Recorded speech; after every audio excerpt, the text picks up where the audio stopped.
Damn, it's been 3 minutes.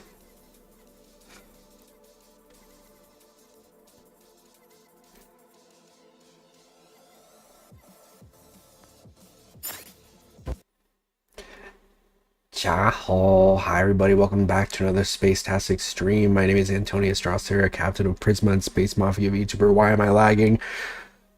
Today is May 17th, 2026. Hope you're doing well on this beautiful, whatever the fuck, Sunday morning. Yeah, something like that. Something like that. Hello. Thank you for joining my stream. I'm trying something different. This week. I am, does the chat work? I see the chat. What's up, Nils? I'm seeing chat. Yeah, it seems to be working. Yes. Hello. Yeah, we're trying something a little different. I'm doing mid-rolls. This week.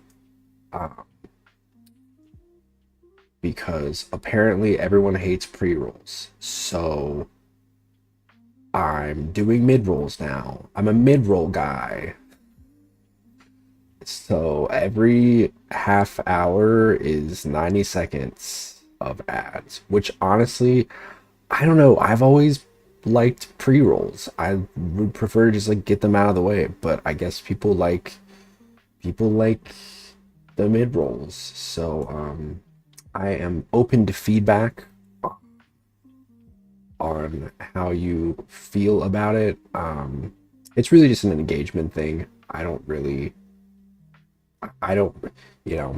you should do what you want. I mean, I don't really care either way.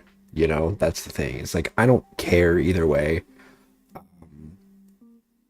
But I always thought that pre-rolls were like, I don't know. I thought pre-rolls were better. I genuinely don't care either way. But I am kind of curious to see what it's like with I'm curious to see what engagement is like, if there's any difference. I think they're better. Which one, the mid rolls or the pre rolls? But if it were up to me, I wouldn't have ads at all. I wouldn't. Your supports you the most is the best. Thank you. Yeah, I don't know. Free? Yeah, I think so too. But I don't know. We'll see what happens. If I'm not feeling it this week, I'll probably just change it back. But I kind of want to just test it out. So yeah, I don't know. I hate ads altogether. If Twitch gave me the option, I would just turn them off because I don't like them. I don't want them on my streams at all. But unfortunately, that's not an option. Thanks, Twitch. I mean, I get it. They're trying to keep the lights on or whatever, but I don't want them. So, I don't know. We'll see. We'll see what happens. Thanks for minding the change.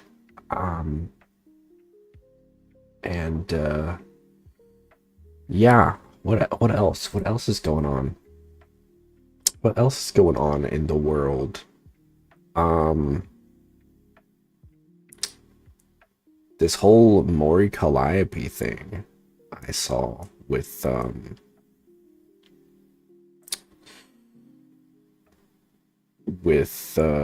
Cover. I guess she took a little hiatus, right? And this is like not news, honestly, in terms of like a lot of the stuff that she said, but I guess she took a hiatus to like push cover into like caring, which is unfortunate that she felt the need to do that. um but like we kind of been new that this is like, you know, this is how cover is, this is how agencies are. um it's just, it's unfortunate to see that it's happening all across the board, you know. um I love the Hollow Live and the Hollow Stars talents. There's so many very talented ones, but I mean we've spoken about this a lot recently with the whole Hollow Stars stuff, and it's just like, I don't know. I don't know if like it's ever gonna, if there's anything that's ever gonna happen with it. I think people are so worried about like, you know, VTubing is going down the drain, and I don't know. I don't really think that's the case. I think the more the bigger answer, or maybe the more true answer, is that there's just a lot more VTubers. You know, when VTubing started, it was, you know, it was like a few people. And then over the years, you know, more and more people have gotten into it. And I think it's just become such a big thing that like, it looks like there aren't people that are interested in it anymore. But the reality is there's still a lot of people that are interested in it. They're just interested in many different VTubers. And there's so many that I think it's just like, it has become a little oversaturated. And that's not necessarily like a terrible thing. I think it's just how it is, you know, how a niche growing, you know, this is how it is with anything. And you kind of have to take it how, you know, take it with the growth that it's growing at, if that even makes any fucking sense. I think you just have to be, you know, saturated with trash. Yo.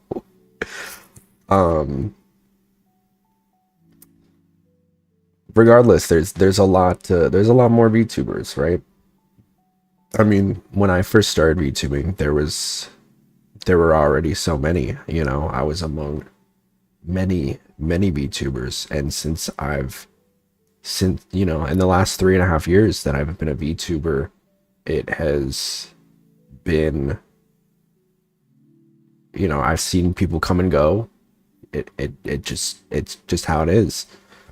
Very small thing, but during an ad break, it is probably a good idea to pause until it is over and announcing it beforehand. That's probably, yeah, that's probably smart.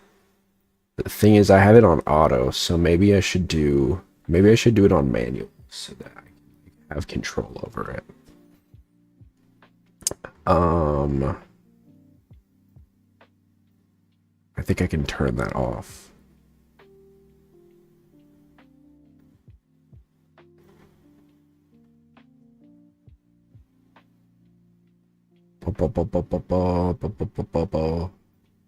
Yeah, I can turn that so that it's not like that.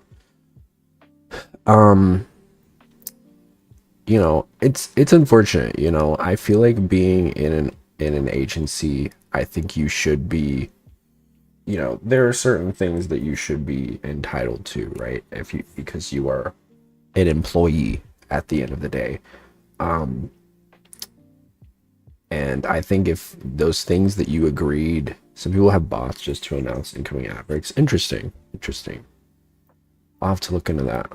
That could be worthy of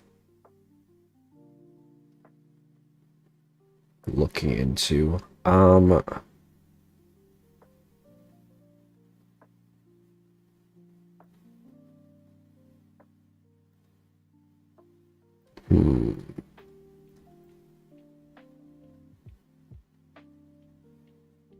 Yeah, I'll do a manual one, and then we'll just do it like top of the hour.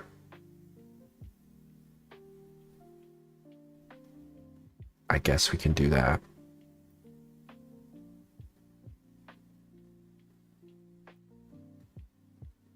I'm totally gonna forget though. I know I'm not gonna remember to do this. There's no way, dude. I already am like, it's gonna take some time to get used to. Um, but this is just a trial run. So if I end up not doing it, if I find that I can't do it, I guess I'll just like not do it. I don't know. We'll see. Um,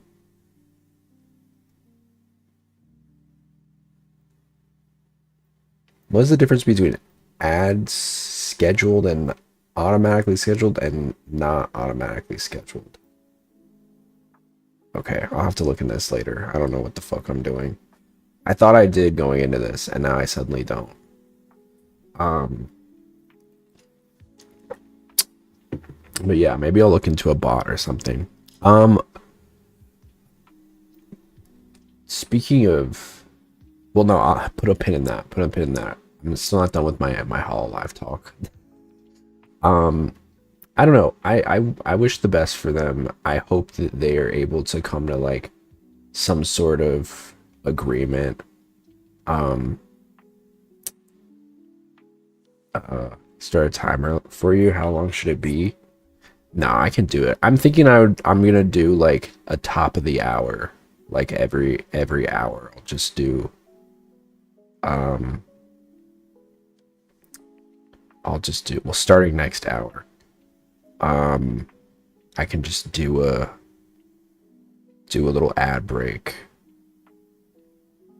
A 60-second ad. Okay, I guess that is a thing. Um yeah.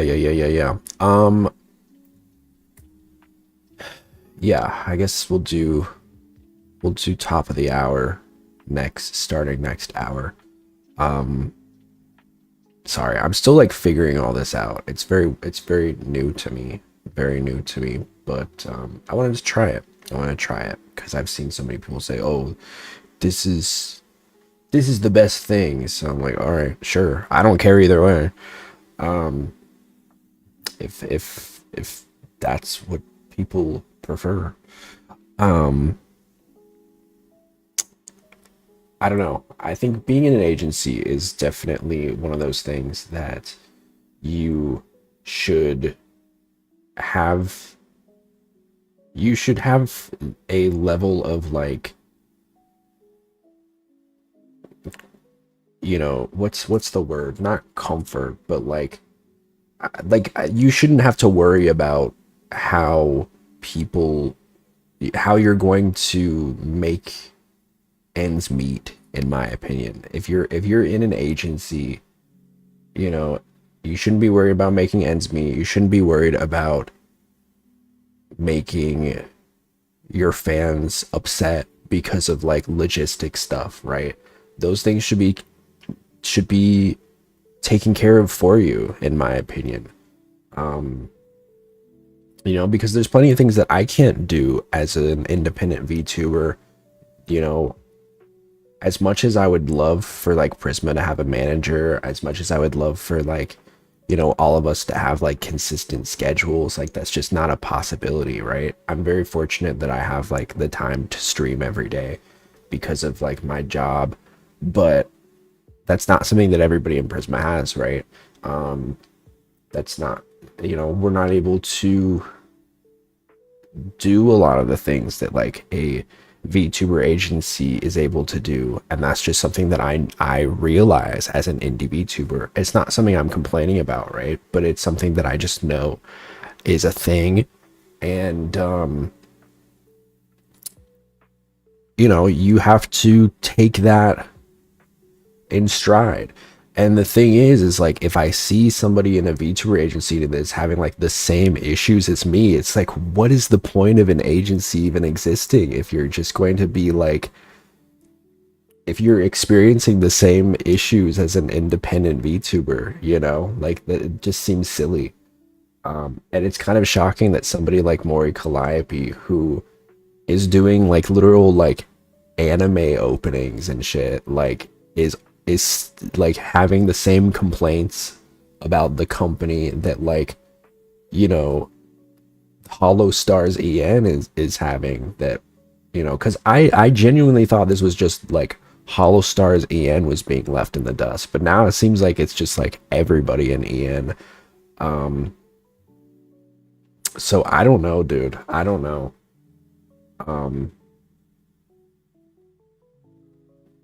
It's so strange to me. I don't really get. I don't get it. I don't. But I wish them well.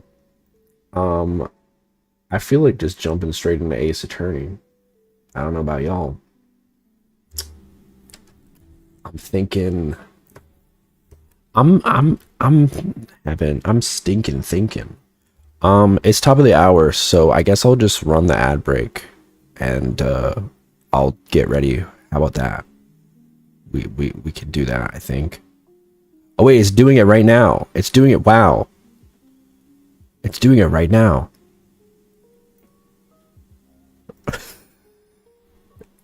Wow, I'm so smart. Look at me. Look at me. It almost knew. It knew I was gonna do it. I didn't even press it. It just did it automatically. Wait, did I have it on auto? God, I gotta get ready. I gotta get ready while it's happening. Oh my god, oh my god, oh my god, oh my god.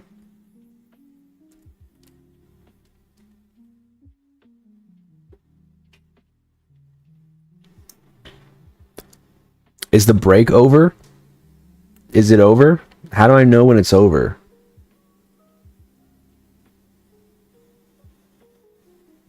Is it over now? Did it stop? How am I supposed to know when the ad is over? Did it start? I don't know. It said it started. It said it started. I'm scared. Oh man, I didn't get ads? What the heck? It just told me an ad is starting. What the fuck is that? And now it's locked.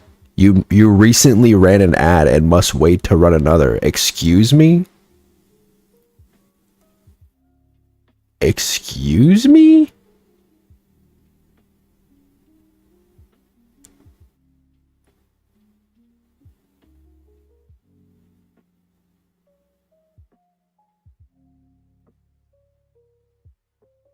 Okay, we're learning. We're learning. Well, here it is, the top of the hour ad break. If you don't want to have ads anymore, you can subscribe, or there are other ways also that I probably shouldn't tell you. So there it is, your top of the hour ad break. Your first one. Your first one. Baby's first ad break. Baby's first ad break. Wow. That feels revolutionary. It feels so weird. I feel like a real streamer.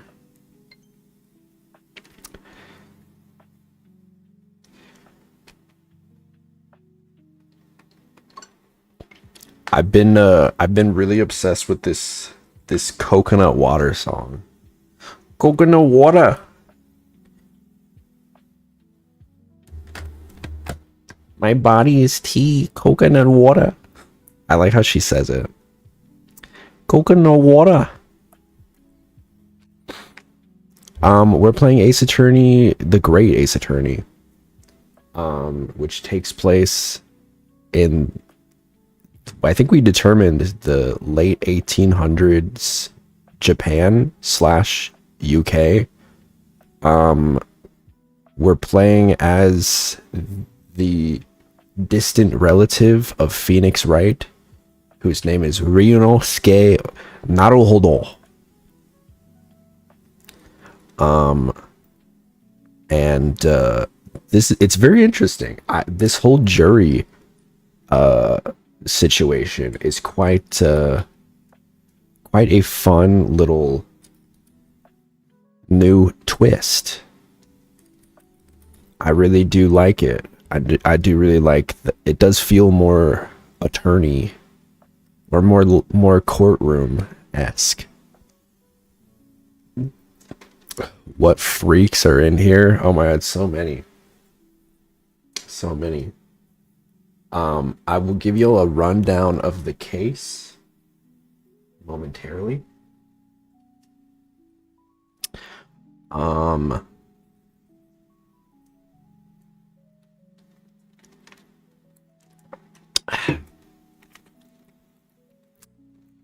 Okay, I think we're good. I think we're good. We survived the first ad break. I can wear the t-shirt. I survived my first ad break.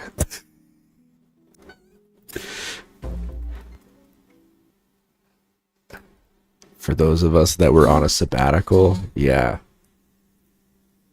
Of course, of course. I hope you're doing all right, Despair.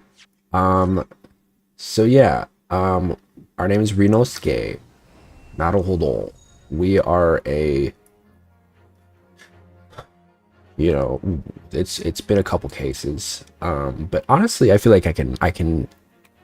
We don't need the death count, do we? That's not necessary.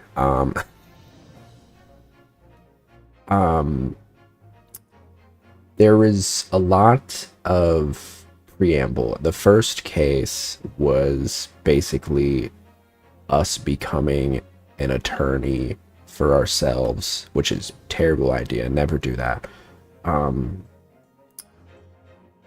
To defend ourselves from the murder of a British dude. You know, there's all these like complications with Japan and the Great Britain right now because of like, I don't know, a lot of historical stuff, right? This is a very historical game. The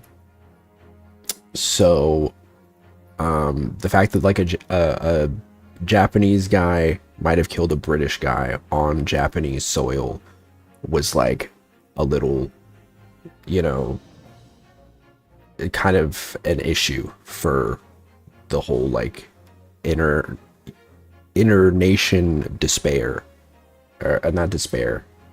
Sorry, dispute.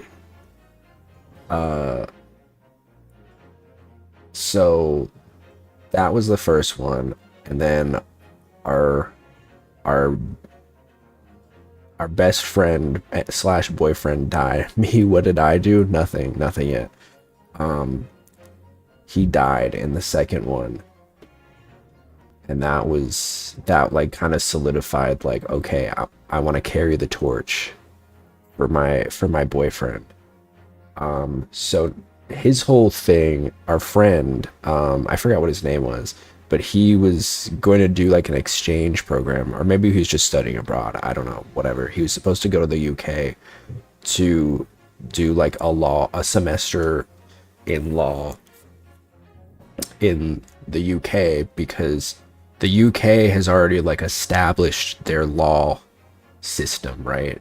And Japan is still kind of figuring things out, what they're trying to do. So this is like, you know, more of this like internation stuff happening, foreign affairs, I guess. But since he died, we're like, okay, well, I guess I could do it. And so that's kind of where we are right now. So we went to the like high court judicial dude, and he was like, all right, well, here I'm gonna give you a test.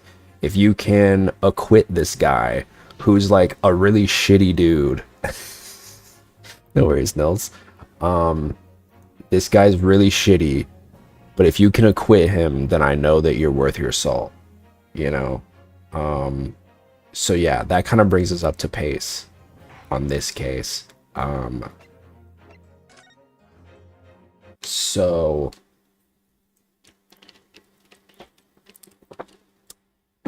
this is interesting. Basically, this is Susato Mikotawa. She's basically like the Maya Fey of this game, it seems like. This is Miles Strongheart. He's the Lord Chief Justice. He's the guy who's like overseeing this test trial for us. Magnus McGilded. He's the defendant. He's like a very Jeff Bezos type. Baron von Zeeks, he's the Edgeworth of this case. He's the prosecutor. Also known as the Reaper of the Bailey. The victim is thrice fired Mason, a skilled but poor brickmaker who apparently owed the defendant a considerable sum of money. Beppo, okay, these are the three witnesses. Beppo, Bruce Fairplay, and Lady First. And of course there's the judge. This whole case has to do with there was an omnibus, and inside the omnibus there was a stabbing.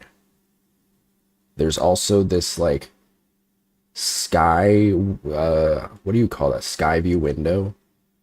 And so the whole first part was about like, okay, what could you have seen? Because there was a stabbing, but depending on where you were sitting, you could only see certain things. You know, you could only see like their bodies, you couldn't see the heads. So that was me basically saying like there's not probable cause to say that it was my defendant, my client, my good client, who I think we were trying to prove that there was like a third person that was sitting inside, because there were only two apparently, but there might be a third person. I think that's where we left off. So yeah, that's the gist. Let proceedings be resumed. Mr. McGilded, have you been listening to the discourse of the day? To be sure I have, my lord. There are now matters on which the court desires to hear from you. The first is whether or not there was a third party with you in the omnibus cabin as proposed by the defense. The second is that if such person was indeed present, why did you conceal that fact from the police? Brigade, no, 'tis not in my nature to hide anything at all. Just answer the questions. I forgot how fine he is. He really just is like emo Edgeworth a little bit. Just answer the questions, please. I think that's what he's supposed to be, right? Like, he might be like, he needs me bad.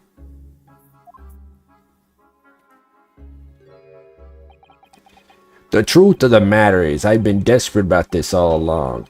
Do I tell yous all, or keep me mouth shut? Tell us what, Mr. McGilded? The fine fellow representing me is absolutely right. In the carriage on the night with myself and the other man, there was another passenger. It's true. I turned his spine into a rainmaker. That's crazy. Aye, and 'twas me who helped the little urchin get away after it all happened. You... what? Uh-oh. Oh yeah, and then there's these six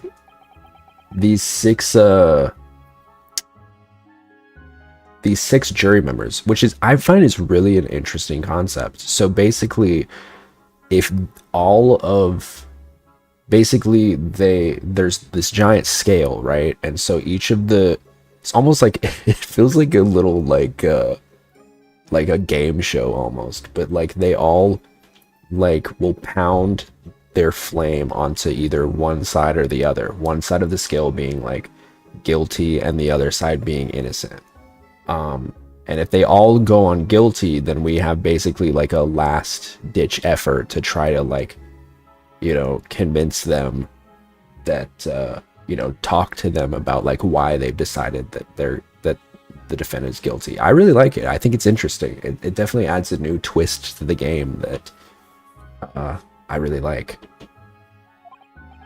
No, Magnus McGilded, that convenient excuse can't save you now.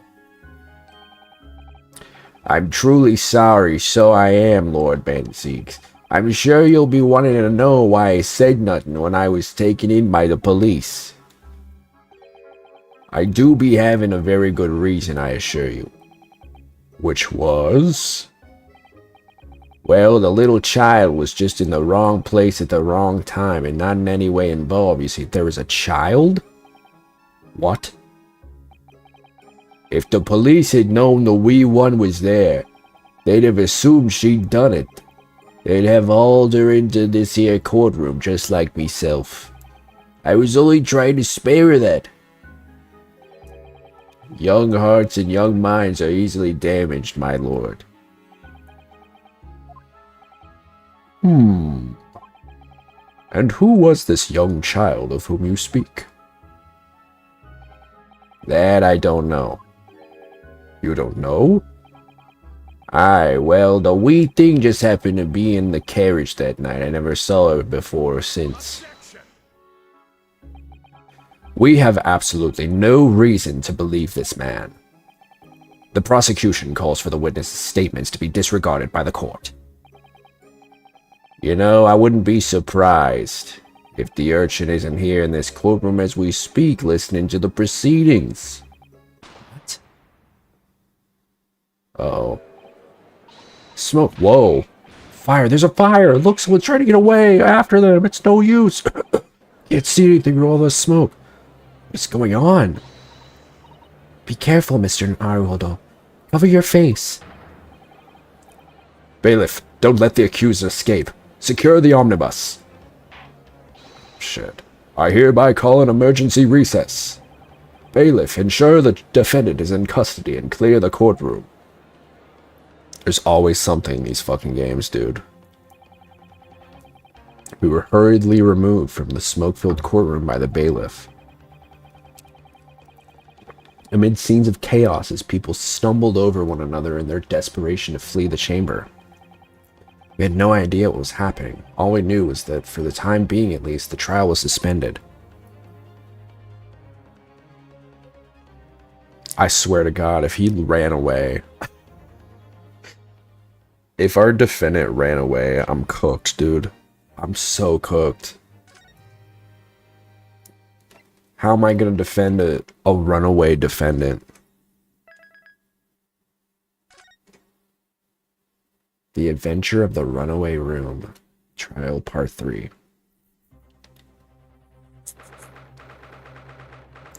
(18th of February, 12:52 p.m. The Old Bailey, Defendant's Antechamber. What on earth just happened in there? Mr. Naruto, I managed to find out what happened. Miss Susato.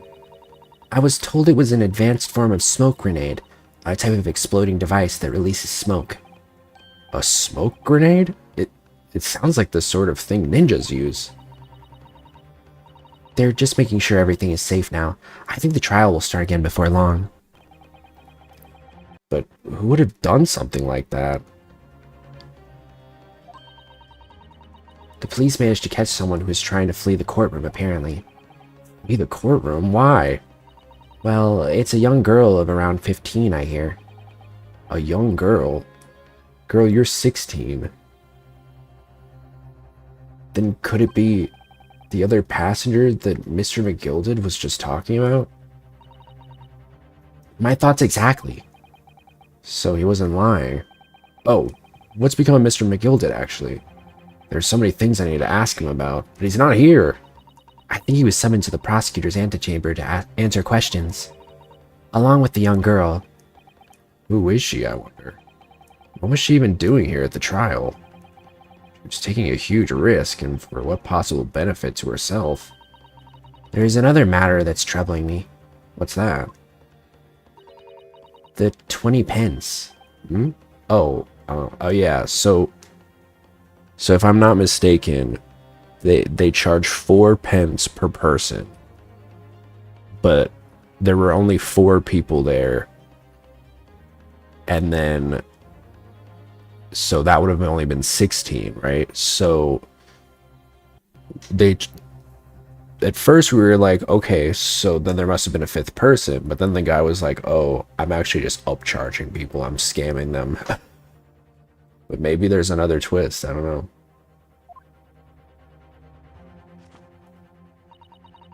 According to the coachman, Mr. Beppo, he took 4 passengers that night at a fare of 5 pence each. That comes to a total of 20 pence exactly. But now it seems there were in fact 5 passengers. Right. Which means the figures don't seem to add up again. She's right. That is strange. Counsel for the defense, kindly proceed into the courtroom. The trial will recommence in 5 minutes. Oh, thank you, officer. We'll go in straight away. Well, whoever she is, I imagine this young girl will be asked to take the stand and testify now. I really can't imagine what she's going to say, but it could alter the whole direction of the trial. We'll know soon enough, Miss Susato. Yes.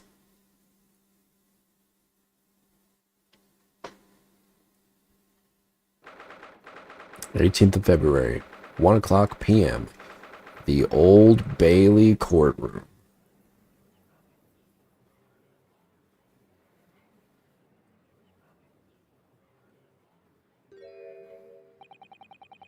There's the young girl next to Mr. McGilded, look. She must have been the one who caused the disturbance before. Well, after that rather eventful recess, the court will now resume the trial of Mr. Magnus McGilded. Now then, Lord Van Zeeks, my lord, I believe you have established the cause of the smoke which veiled proceedings earlier. It seems to have been an advanced form of smoke grenade, of the sort typically employed by the army. Good gracious, the army? What in the devil's name? It was an elaborate attempt by a young girl to cloak her escape from the public gathering, but she was caught, and now occupies the stand. Your name, girl? Are you responsible for the smoke grenade which induced such pandemonium here in my courtroom? What is the meaning of this deplorable behavior?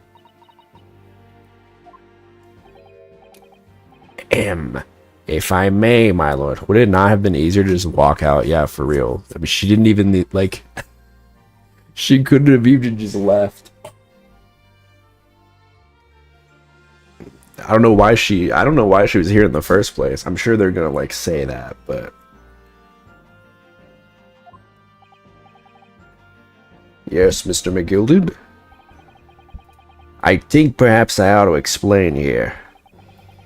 Why is it that this wee lass was here in the first place, and why she tried to bolt like that?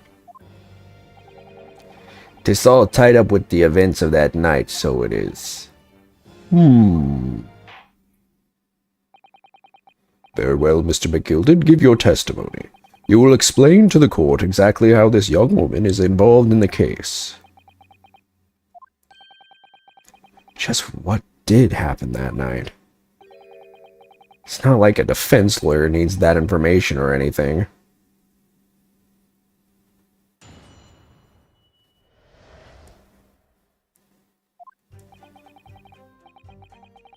The night in question, I took the back seat in the omnibus and promptly nodded off. Then, begorra, a loud thud and a wee scream woke me up with a fair start. There was a fellow collapsed on the floor at me feet, so I sat him up on the seat across from me. Then I turned to find out where that scream had come from, and bless my soul, what did I find? There was a child in there, all curled up in a ball, hiding her wee self away.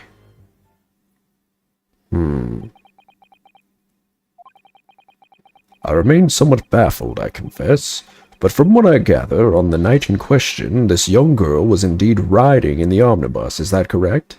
He found a turd. I was like, oh, that's what smells. I thought this place was just old. 'Tis exactly as the defense counsel said. This last was the 5th passenger, my lord.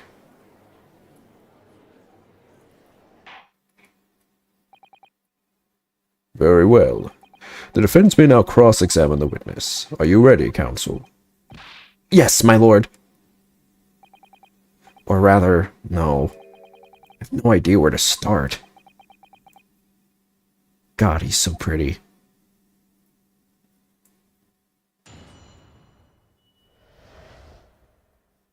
The young girl. Okay. I took the back seat in the omnibus and promptly nodded off. A loud thud and a wee scream woke me up with a fair start. What was the thud?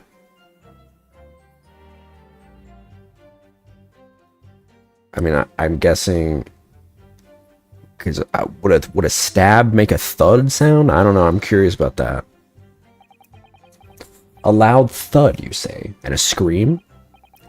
Aye, that's right. How can I explain it? 'Twas like the sound of someone falling to the ground. That sort of noise. Oh, okay. Yeah, so he must have gotten stabbed and then, like, fell to the ground. Do stuff to that man that would make Stay Puft Marshmallow fluff in the jar jealous.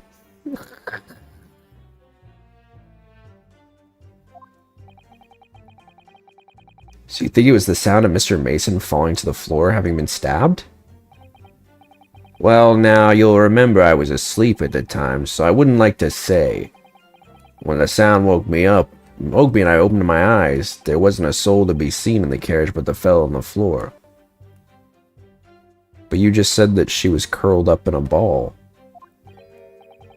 You didn't see anyone, but at the same moment you did hear a scream? From the seats above you on the floor deck, I presume. Not above me, no, my lord. 'Twas from inside the cabin. But I wasn't altogether thinking about the scream. Oh, I wonder if she was, like, in the, There's, like, a compartment, isn't there? There's a compartment inside of the...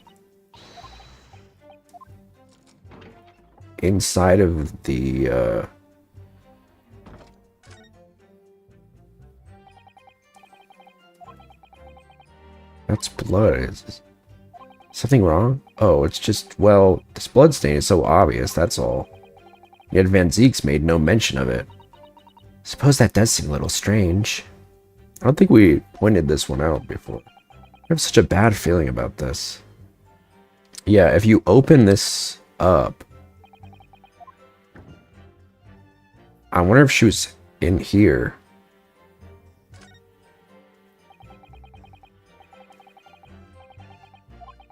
It's totally empty.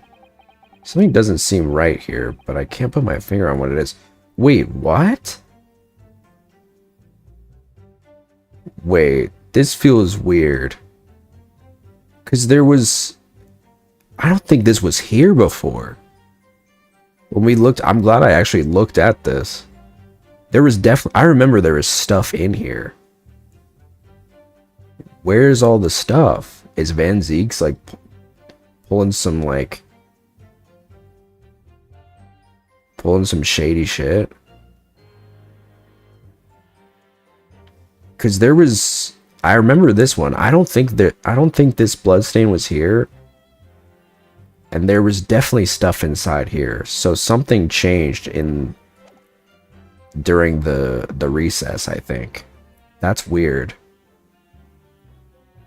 I wasn't altogether thinking about the scream. No, I was too stunned by the desperate sight before me eyes. As a fellow collapsed on the floor at me feet. Okay. You sat him up, the victim, you mean? That I did, on the seat across from me, as I said. Could plainly see the poor devil was already gone. And you wouldn't leave a dead man just lying on the ground now, would you? 'Tis common courtesy, so it is. I find that a little hard to believe. Our Lord Van Zeek. Hell yeah, you would. Now, why would that be? You awake to find a man lying dead at your feet in a carriage. Any normal person would hail the cabman. Any upstanding member of the London society, that is. Well now, as you know, I'm in something of a special line of business. The business of lending money at exorbitant rates of interest. Unfortunately, my lord, not everyone is thankful for the help I offer them, and some would even see me dead. So I do try, where at all possible, to avoid getting myself in a tangle of trouble. Are you suggesting you were just going to leave the man there? Heavens alive, no, he sure wasn't. I was always intending to report it, so I was. Only I had a mind to find out the whys and wherefores first. The whys and wherefores? Right you are. There were some details I wanted to understand before anyone else got to meddling. That wee scream I heard, for example. Wouldn't your good self do just the same? Yes, the scream he says he heard at the same time as the thud of the victim collapsing. I thought that was going somewhere, but okay. I thought he was gonna follow that up with something. I'm afraid I don't understand. I'm sure you told the court that there was no one else in the carriage except yourself and the victim. So I did, sir, so I did, as far as I could see, that is. What do you mean by that? Well, now, 'tis a queer ting. That was like, they said that back in the day, didn't they? The wee scream I heard as I woke up. It came from, if you'll excuse the vulgar expression, under me backside. Good gracious. Under your backside, I think I was right. And when I lifted the seat on which I'd been sitting, I found there was a wee cubbyhole there for storage. Mr. Naruto, we can examine the omnibus ourselves, remember? Yes, of course. The whole bus was submitted as evidence. Came from his cheek crevice. This would be a very good time to have a thorough look around inside. That's when I found her.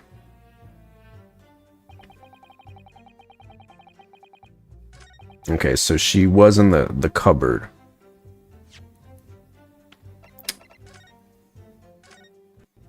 My question is...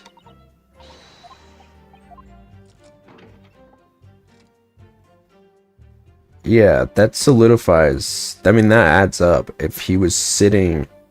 Because look, the eyewitnesses were saying that the murderer was sitting in this seat and the victim was sitting in this seat, which obviously bloodstained, right? But if he's saying it was obviously this isn't like enough evidence to prove that he's innocent, right? He's just saying his testimony, but it does match with what he's saying, right? If he was sitting on the chair and it was underneath him, then it had to have been this side, because there's no like handle on this side. So I think that might be what we're looking for. I think that might be. Let's present that. Let's see. Okay, never mind.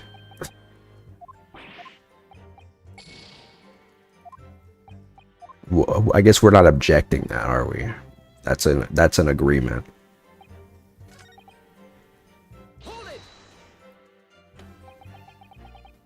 You said she was hiding herself?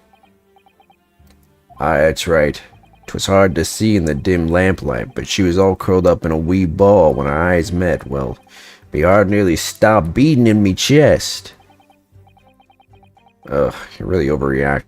You're really overacting this.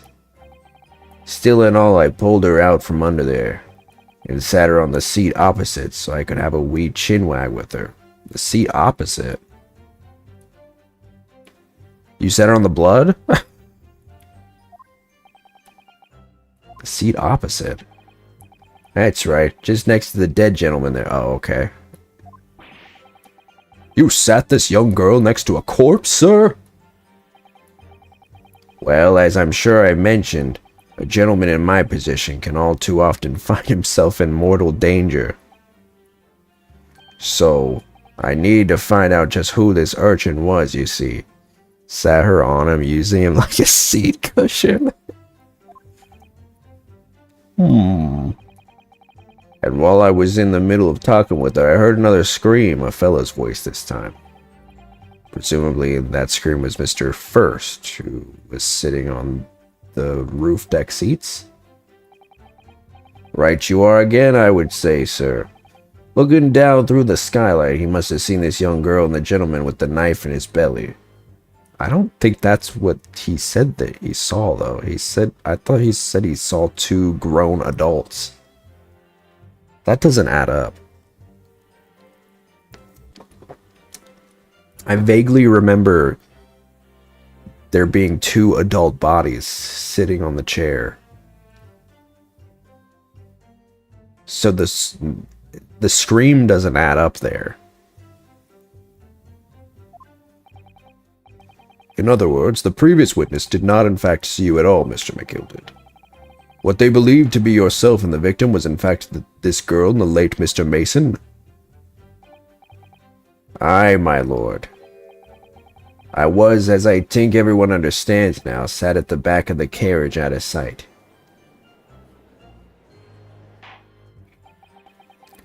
It is certainly plausible. The defendant is somewhat diminutive in stature, and really confused, perhaps, with this young girl. I guess so. Sure, if that helps you sleep at night. After that, of course, with the scream from the gentleman over us, the driver realized something was wrong and pulled up the horses. I do wonder how you must be feeling, Mr. Naruhodo. Being the defendant's lawyer and yet finding myself as stunned as everyone else at his testimony? Let's just say it's trying. We certainly had precious little time to talk to Mr. McGilded before the trial. But we mustn't be dispirited. We must try to learn all the facts we can. When we arrived in London this morning, I didn't see my day panning out like this. Mr. Naruhodo, no grumbling, even in your head. How did you know?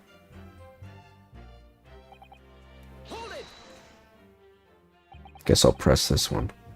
When you first got onto the omnibus, were there any other passengers already on board? There were not. The cabin was empty, and there was no one on the roof deck either. You were the first passenger, as it were. I see. Aye, and that's why I took the back side as I did. 'Tis the most comfortable, so it is. Could you explain exactly what you mean by the back seat? By all means, 'tis how you already described it earlier. I'm talking about the seat opposite the one in which the poor gentleman who was stabbed was sitting. He would take his last seat. Like I said, 'tis the most comfortable and where I would find most at ease. Of course, I enjoy gazing through the skylight from time to time as well. Who asked? Thank you, I've heard enough. The events as explained are clear in my mind. However, at least one conundrum remains. Who is the girl? Her name is Gina Lestrade, my lord. Gina Lestrade. Gina Lestrade, I don't know. She's a chancer, earns her crust among large crowds, relieving people of their purses. What's commonly called a pickpocket. What? This girl here, a petty thief? I have got to get a better wig. Order, order! Is this true, Miss Lestrade? Miss Lestrade, you will answer the question. Uh-oh. Oh my god! Oh! How dare you! What is the meaning of this? I think that's a felony, depending on what the laws are here. The girl, she's gone. Open your eyes. I'm over here. Good gracious. How? What was the point in that little sidestep? I know what you lot are thinking. Grown-ups are all the same. This dirty little dipper, you say, slipped up and got caught on the job. She got herself backed into a corner, so she knifed the gent. Go on, that's what's in your heads, isn't it? No, not at all.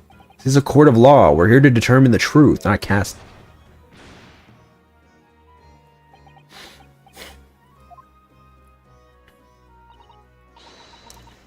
Look, knives are for cowards.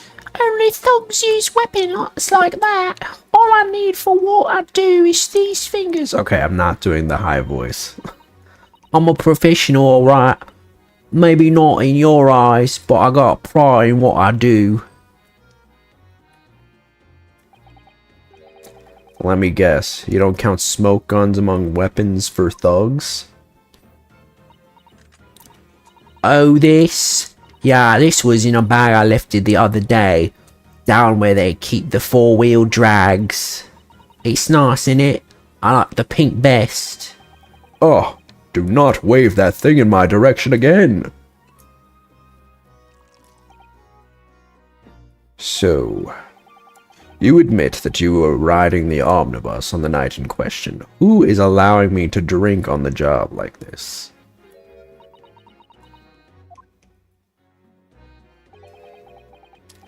Tastes alright, lass. You can tell the truth now.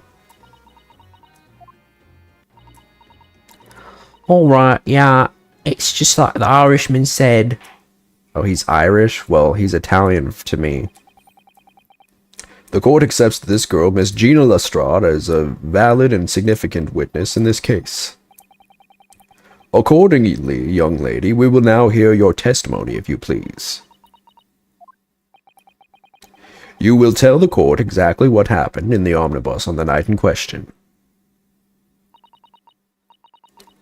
Alright, if I have to.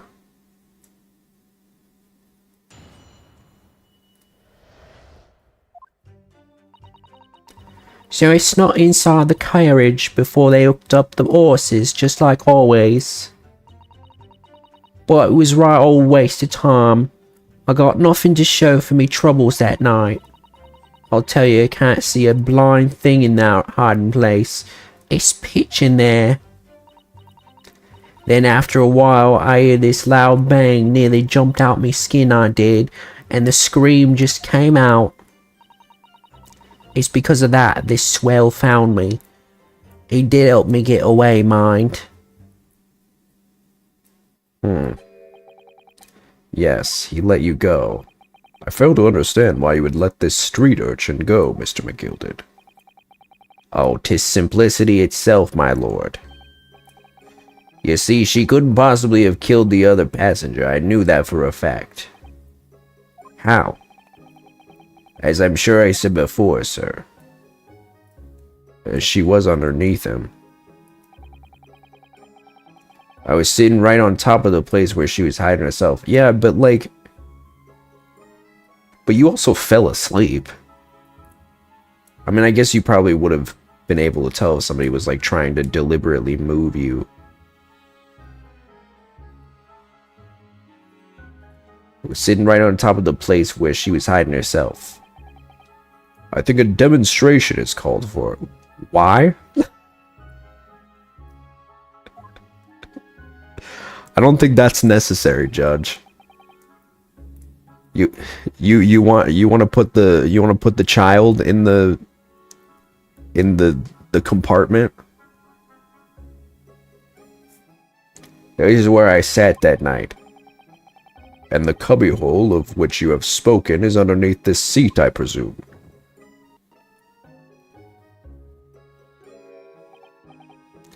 Yes, it does appear just large enough to accommodate someone of the girl's stature. Aye, but of course, the wee lass was stuck in there. because I parked myself on the seat for the duration. Oh. So you see, that's why I let the last bolt. I knew that if the police found her there, they'd automatically assume she'd done it. But I couldn't live with myself if a young life was ruined when all the time I knew she was innocent. Even though you must have realized your action would result in your own innocence being called into question.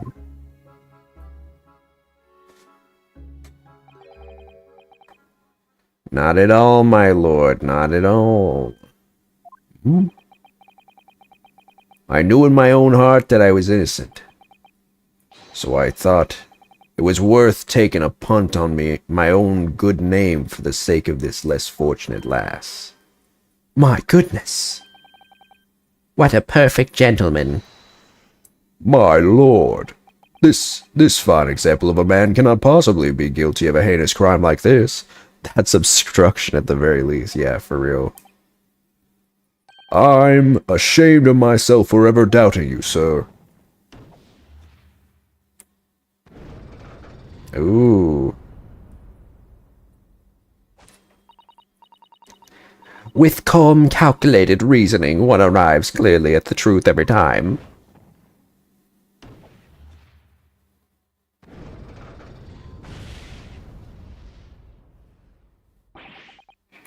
Saints alive! All 6 members of the jury consensual in their leaning to a verdict of not guilty? Mr. Naruhodo, this... Well, it must mean... It must mean what?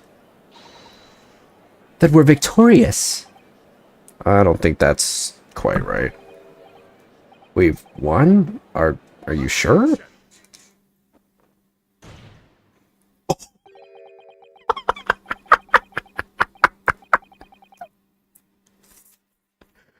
Holy shit. If the sight of my iron-heeled Wellington offends, pray, do forgive the discourtesy.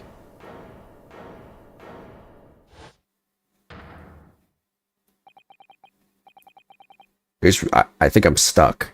This really is a consummate example of the one monumental flaw in British judicial practices, where evidence and reasoning should be paramount. Emotion rules the day. Emotion? Guess my leg is down now. The witness's latest statement gives us a clear insight into this true nature. What do you mean his true nature? Do you really think Scotland Yard would have made such a glaring omission? After the incident, the omnibus was comprehensively searched by officers of the police. Obviously, the interior of this cubbyhole, as the witness put it, was included in their investigation.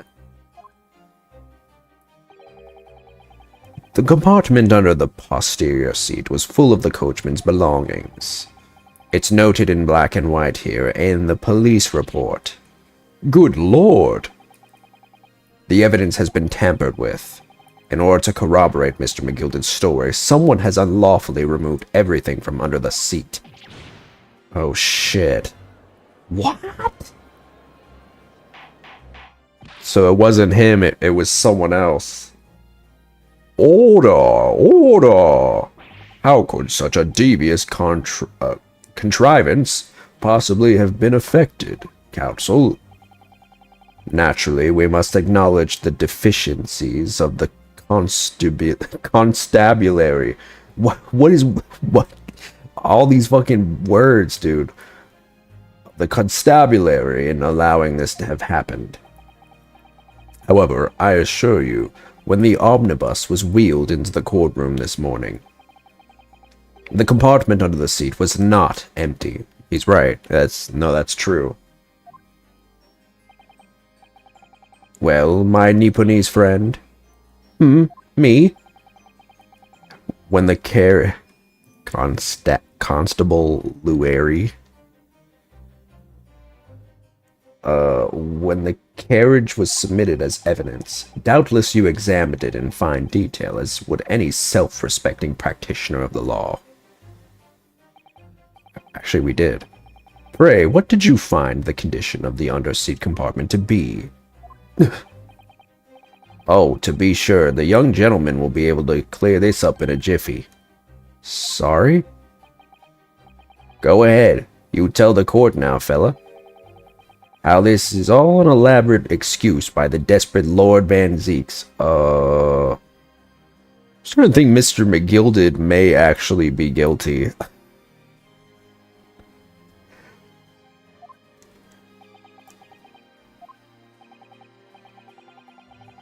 Well, counsel, do you have something to say on this matter? How am I supposed to answer?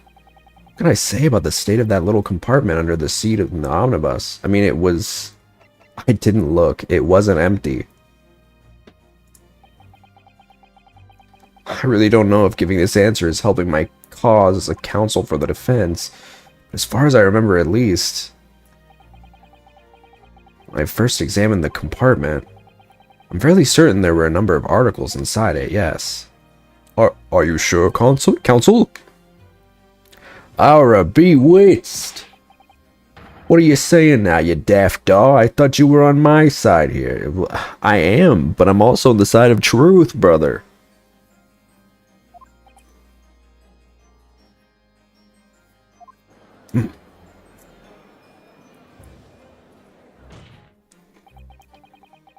What game are you playing? Your task is to defend the man in the stand. Why would you say something to compromise his position? What, do you want me to lie? As the advocate for the defense in this trial, I confess I'm still not entirely sure where I stand. But it seems to me that all you see is violence in movies and sex on TV, that I should state what facts I do know as clearly and honestly as possible. Interesting. Tastes not altogether pleasing, fella. I'm simply telling the truth, Mr. McGilded. Well, don't forget that you're supposed to be representing my best interest here, lad. Now then. A fella's memory is a curious thing and not altogether reliable. No, the court must consider the facts. That there cubbyhole under the seat is as empty as the devil's heart, so it is. Do you think perhaps it would be in your best interest now to admit that you might have been mistaken? Why? Why do I feel like something's not right here? I should like the jury to weigh in on this matter, I think. That compartment is designed to hold and to house equipment used to maintain the smooth running of the carriage. The guild's rules state that omnibuses should be properly and fully equipped at all times. So it certainly wouldn't have been empty on the night in question. Beppo isn't that irresponsible. That money-lending fleecer and the pick purse are lying. Uh-oh.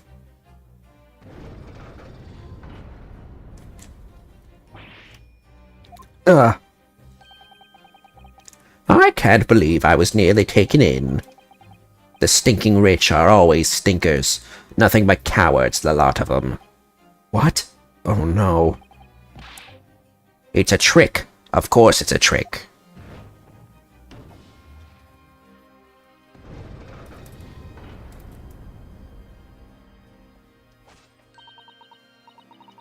Quite so. I must concur here.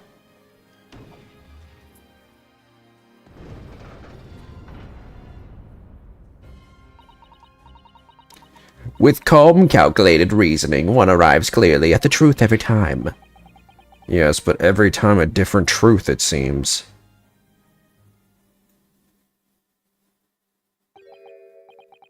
My lord, I humbly exhibit the scales of justice. Clearly, a verdict of not guilty at this time would be wholly inappropriate. Thank you, counsel. But before we proceed any further, there is the matter of the outstanding cross-examination. Counsel for the defense, begin your questioning of the witness, please. Yes, my lord. What just happened? The whole balance of the trial just shifted almost beyond recognition. The Reaper of the Bailey is at work, it would seem.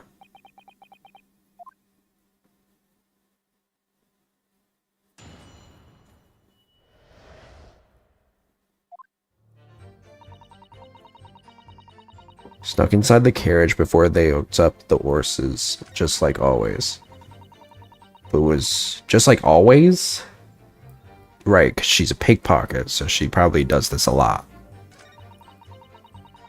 It was a right old waste of time. I got nothing to show for my troubles that night. So you can't see a blind thing in that hiding space. It's pitch in there. After a while, I heard this loud bang, nearly jumped out of my skin. I did, and the scream just came out. It's because of that, this swell found me. I heard this loud bang.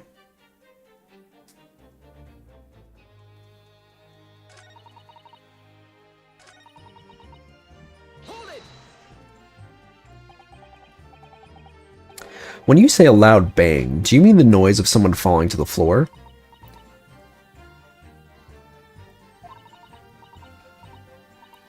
Could have been, I suppose.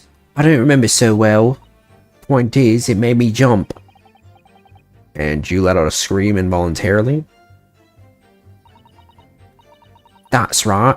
And then I felt the cushion over me head get lighter all of a sudden. Less stinky. Presumably when the defendant got up in order to help the victim, yes. Or not. It could equally have been the moment the accused stood in order to stab his victim, could it not? Well, girl, did you see what happened at the crucial moment? Yeah, I saw it. Huh? I pushed up the cushion and I had a quick butcher's while I had the chance, didn't I? The Irishman was sitting up. The bloke had fallen on the bloke what had fallen on the floor on the seat opposite. That matches Mr. McGilda's account, of course. But then the fella suddenly turns around and looks right at me. I sunk back down again, but it was too late by then. I should never have risked looking.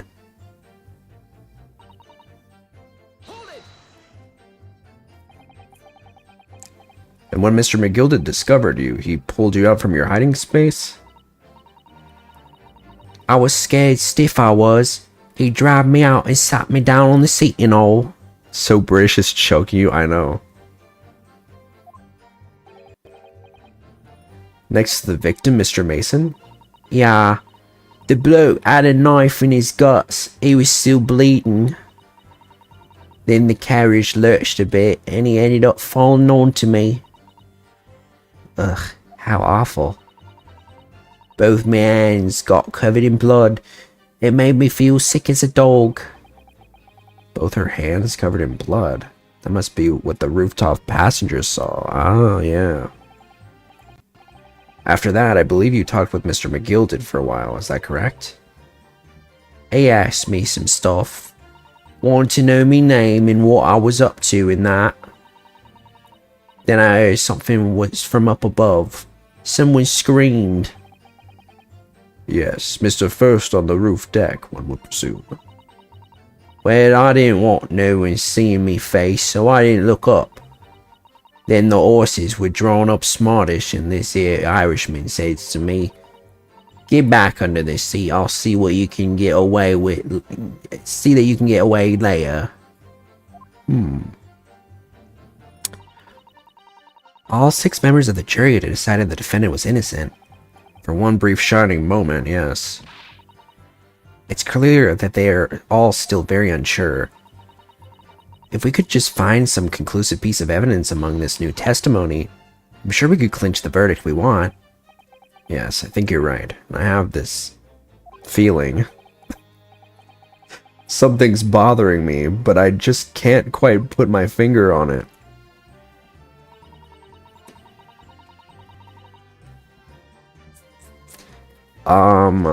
Okay.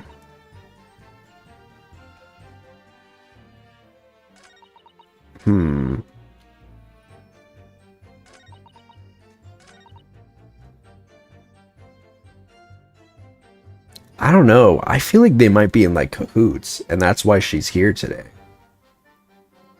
She like smoke bombed the whole place and then made some changes to the thing, which would really suck if that were the case, because it would point to McGilded actually being the perpetrator of this crime.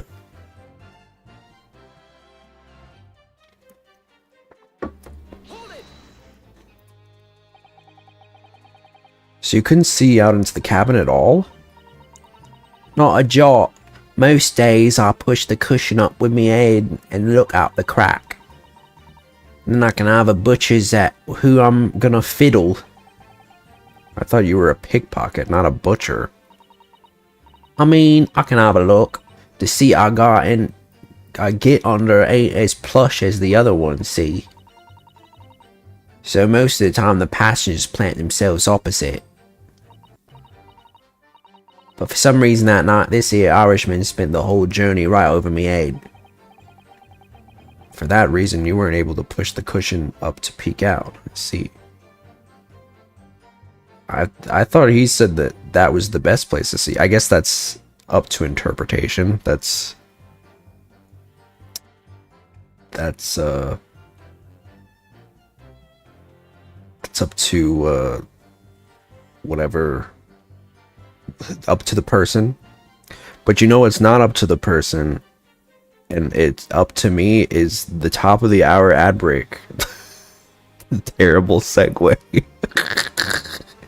Anyway, here it is. If you don't want to see ads, you can subscribe or other things.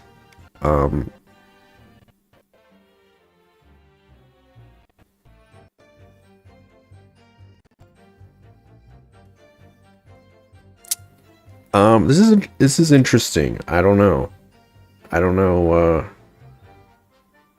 what to make of this. Honestly,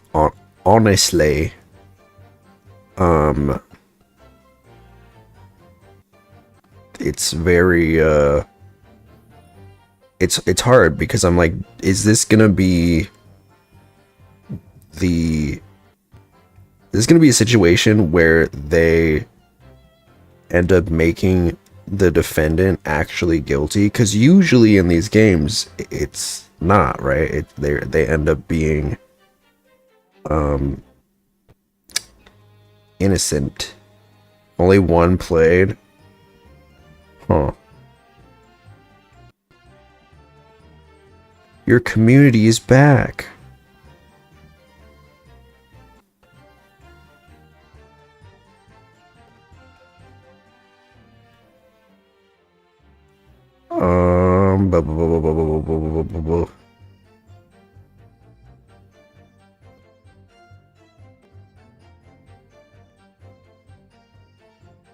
Why is that?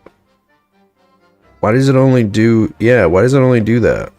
That's weird. It's supposed to be...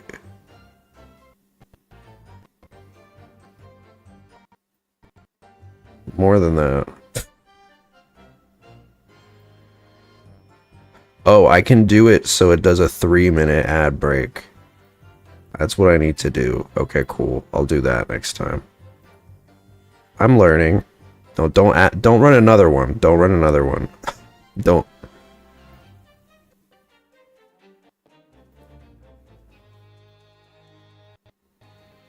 Okay, okay. Cool. It's like, do you want to run another ad? No, I'm good. I'm good. I'm chilling. And for that reason, you weren't able to push the cushion up to peek out. I see. Truth is, I ain't too happy in small dark places. Feels too much like being thrown in the clink. Oh, what's your deal? Excuse me. Is something wrong, Mr. McGilded? Oh, I do. What the fuck? I do apologize. I've lost the voice for a second. Was there something the matter, Council? Just wondering if Miss Lestrade's last comment made something occur to you, perhaps. You seem to be thinking something to yourself. Oh, no, 'twas nothing important. I was feeling bad for the poor lass, is all. I remember feeling desperate myself as a young lad shut up in the dark. 'Twas terrifying, so it was. I see. So I'm sure we can all... Yes, I'm sure we can all sympathize. I'm so scared of the dark now. Oh, okay. I don't know about yourself, but I find that the darkness seems to make everything you hear seem that much louder as well. Yeah. I suppose it does, maybe. Miss Lestrade, did you hear something that night? Anything? An unusual noise, perhaps?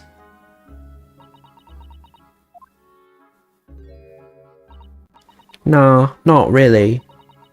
All I could hear was the Irishman snoring. But jabbers, there's no need to tell the whole world of me foibles, you little scamp. I guess he is pretty Irish. There's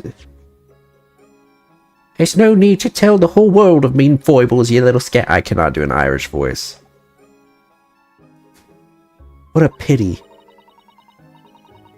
If only Miss Lestrade had heard something, it might have given us a vital new clue. Yes. What should we make of that last statement of hers? It's significant. It's profoundly important. My lord, I believe the statement just made by the witness is profoundly important. Profoundly important? But all she said was that she heard nothing. Yes, which is the profoundly important point. I'm almost sure of it. I'm almost sure that I don't understand the inner workings of your Eastern mind, Council. Weirdly racist, but okay. Nevertheless, Miss Gina Lestrade, you will supplement your formal testimony by repeating that last statement, please. What? Superment? What are you on about? Don't give me all your fancy talk. I know what you're trying to do, but it won't work on me. That's right, insult the judge. Always a good move. I was straining my ears to work out what was going on, but all I could hear was snoring.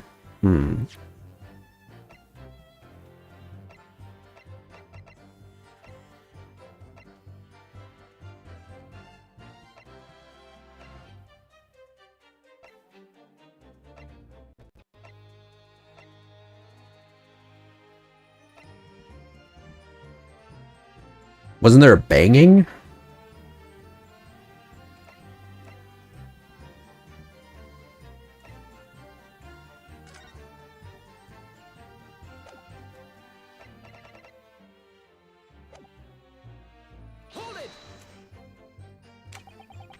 So you were straining to hear what was happening the entire time since the moment you hid yourself? Not exactly, no. Sorry? Well, there was no one in the cabin to start with. I could just push the cushion up and have a butcher's to see what was what. But then when I saw this swell getting on, I had my head down so he didn't notice me. Mr. McGilded sat on the seat under which you were hiding, correct? Yeah. Would you, Adam and Eve, eh? What a mug. What the fuck does that mean? So then all I could do is listen. Excuse me. Let me ask you something, Mr. McGilded.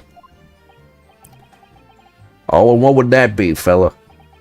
Do you have something to say about that last statement?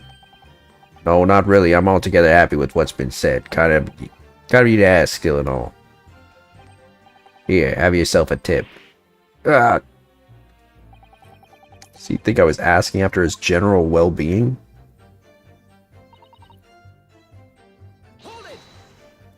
Did I miss it?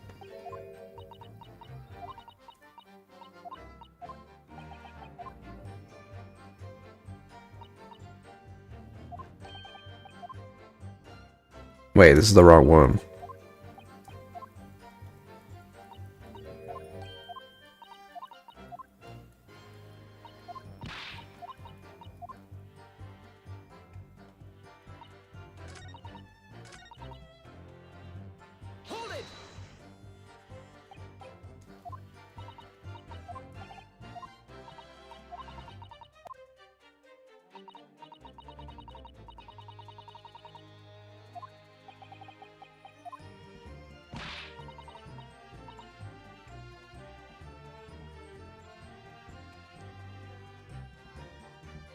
Excuse me.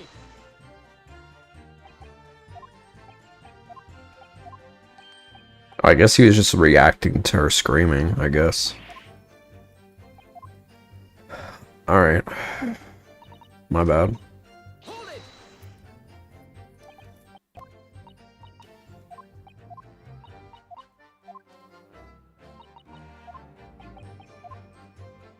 Would you Adam and Eve it? Then So then all I could do is listen. I was waiting to jump out of there as soon as I heard him leave, see? But who would he? But would he? Not likely. Even though we stopped here and there, I never heard the door open. So I just had to stay put and listen to him driving his pigs to market, snoring like old dogs he was.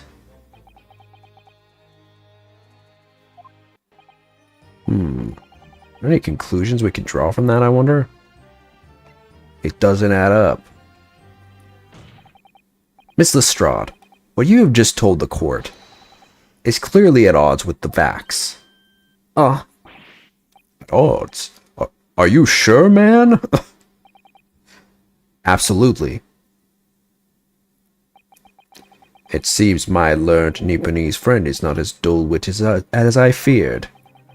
So Van Seeks realized it too.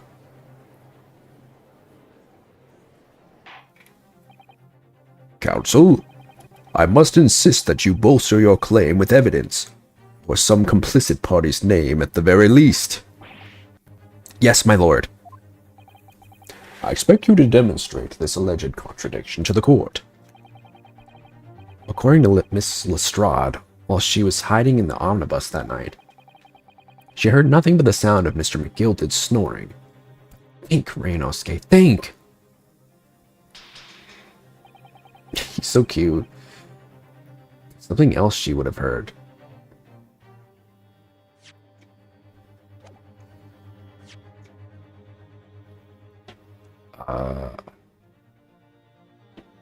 She would have heard the banging, right? She would have heard. She would have heard.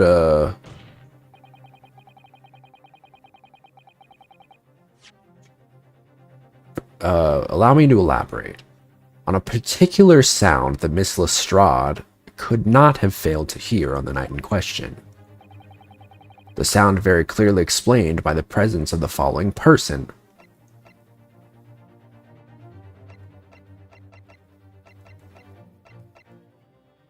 Thrice-fired Mason. Thrice-fired Mason. That's his stupid name. Yes, my lord, the sound that Miss Lestrade cannot have failed to hear is that of the victim, Mr. Mason, boarding the omnibus. Oh. Okay. Order, order! Explain your reasoning, counsel. Well, I mean, yeah, that does make sense, because didn't Mr. McGilded say that he was the first one on the omnibus? So everybody else coming on, she would have had to hear that happening as well. Miss Lestrade, allow me to confirm something. You claimed earlier that you were the first person on board the omnibus. Is that correct? Yeah, of course I was. I got on while the driver was in the pub, didn't I? And the next person aboard the omnibus was Mr. McGilded. That I was. Not a soul was in the cabin when I climbed aboard. At least not in plain sight. So you were, to all intents and purposes, alone in the enclosed cabin of the omnibus at the time. Did I not just say as much? I wasn't traveling with anyone else, if that's what you mean. Yeah, I saw him get on, remember? Through the crack under the seat cushion. He was on his own for sure. And from what we've heard, the carriage made a number of stops after that on its onward journey. During which time, did you not hear the door opening or closing at all? No, I never heard it. That's exactly what I was listening for, wasn't I? Waiting for this swell to leave. In which case, when and how did the victim end up in the carriage? Ah. We know that the victim collapsed inside the enclosed cabin of the omnibus.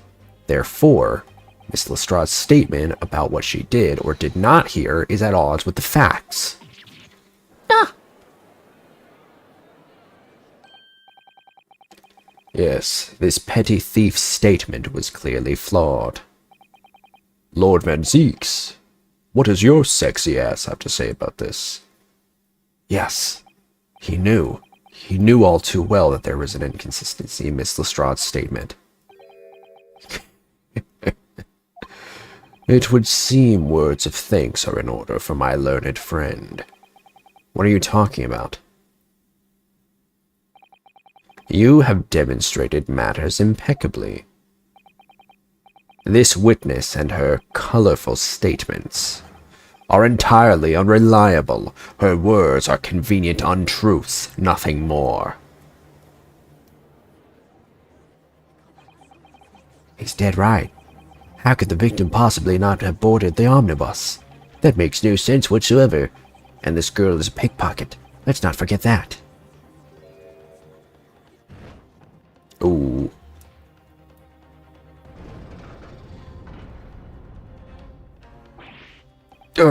She didn't even say anything. I didn't want to judge the dear little mite just because she has some rather naughty ways. But I must say, I can't abide liars. And neither can I. Mr. Foreman. I didn't want to judge the girl, but just because she has some less than salubrious ways. But I must say, I cannot abide liars. Uh-oh. Mr. Naruto, that's 5 jury members leaning towards guilty.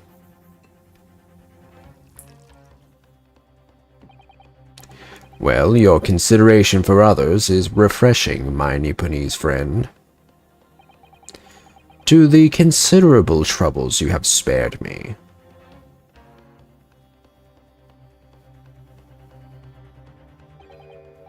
Yes, very refreshing. Gah! What are you playing at? Have you forgotten who you're working for, you useless Eastern Amadan? Yo, this freak, dude. This is carnage. It's perfect. Chair number 2 is the only one left. Mr. Naruto, the way this is going... I know. If we can't find some new way to convince everyone of Mr. McGild's innocence, the judge will rule and we'll have lost. I very much wanted to believe the words of one of London's most respected gentlemen. But those of us in service know we must accept hard truths.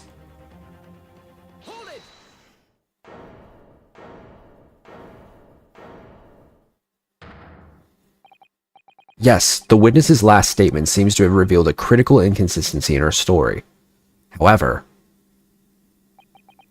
if we consider the possibility that her statement is in fact the truth, it may shed an entirely new light on this whole case. What are you saying? Counsel! I'm sorry, sir? Whatever do you mean? Counsel, I will not tolerate you attempting to prorogue my adjudication. Explain yourself at once. When the accused had boarded the omnibus on the night in question, the victim was nowhere to be seen. Subsequently, the carriage door was not heard opening a single time as testified by the witness in the stand. And yet the victim's body was found inside the carriage. If this petty thief's words are to be believed, how do you explain the victim's miraculous appearance inside the cabin of the omnibus?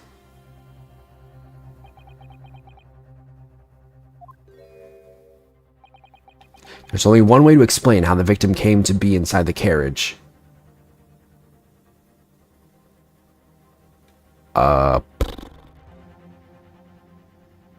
He was in there already. Clearly, he was in there already from beforehand. Tell me, my learned friend, what was the function of that clearly in your last sentence? Well said, Lord Van Zeeks. The clearly is troubling me also. No. That's really not the point. The point is that the victim must have been in the carriage from beforehand. Then answer me this. By beforehand, to what specific point in time are you referring? Well, clearly, I shall have to penalize the defense heavily for this irrelevant rambling. I must learn to ramble more relevantly. The penalty is evidently not heavy enough, judging from those Nipponese eyes. So I ask you again.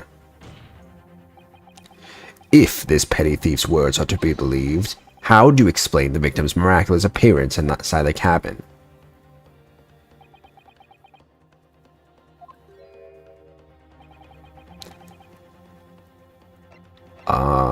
He was put there after he died.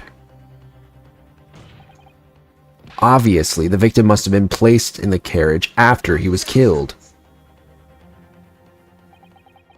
Tell me, my learned friend, what was the function of that obviously in your last sentence?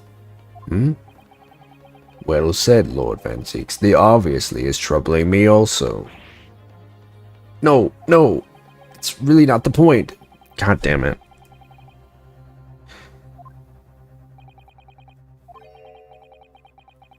How could a cadaver have been placed inside a moving carriage?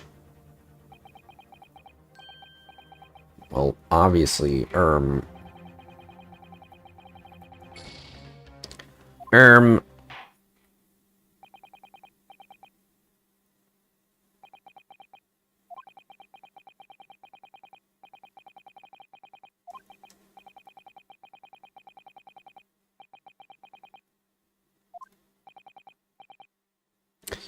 damn it.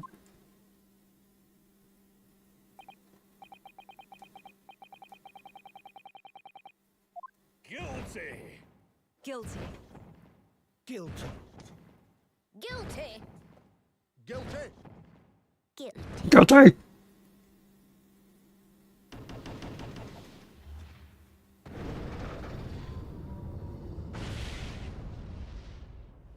God damn it. God damn it, dude. What the hell?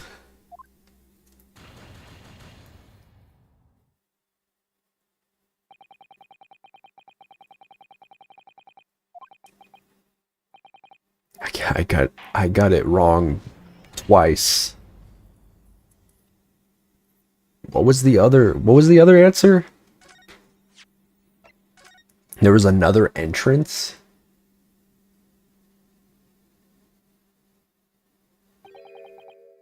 But wouldn't they still have fired? wouldn't they still have heard, like... Wouldn't they still have heard him coming in if that were the case?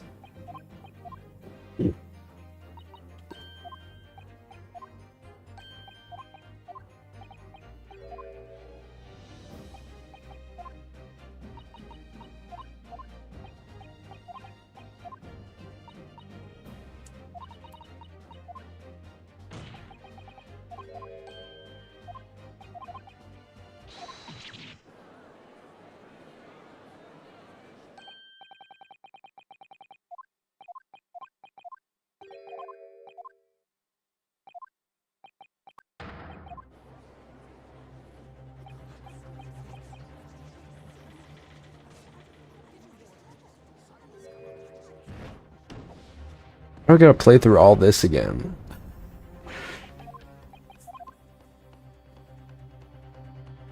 Yeah, the old hag. The old hag wants to lock my boy up.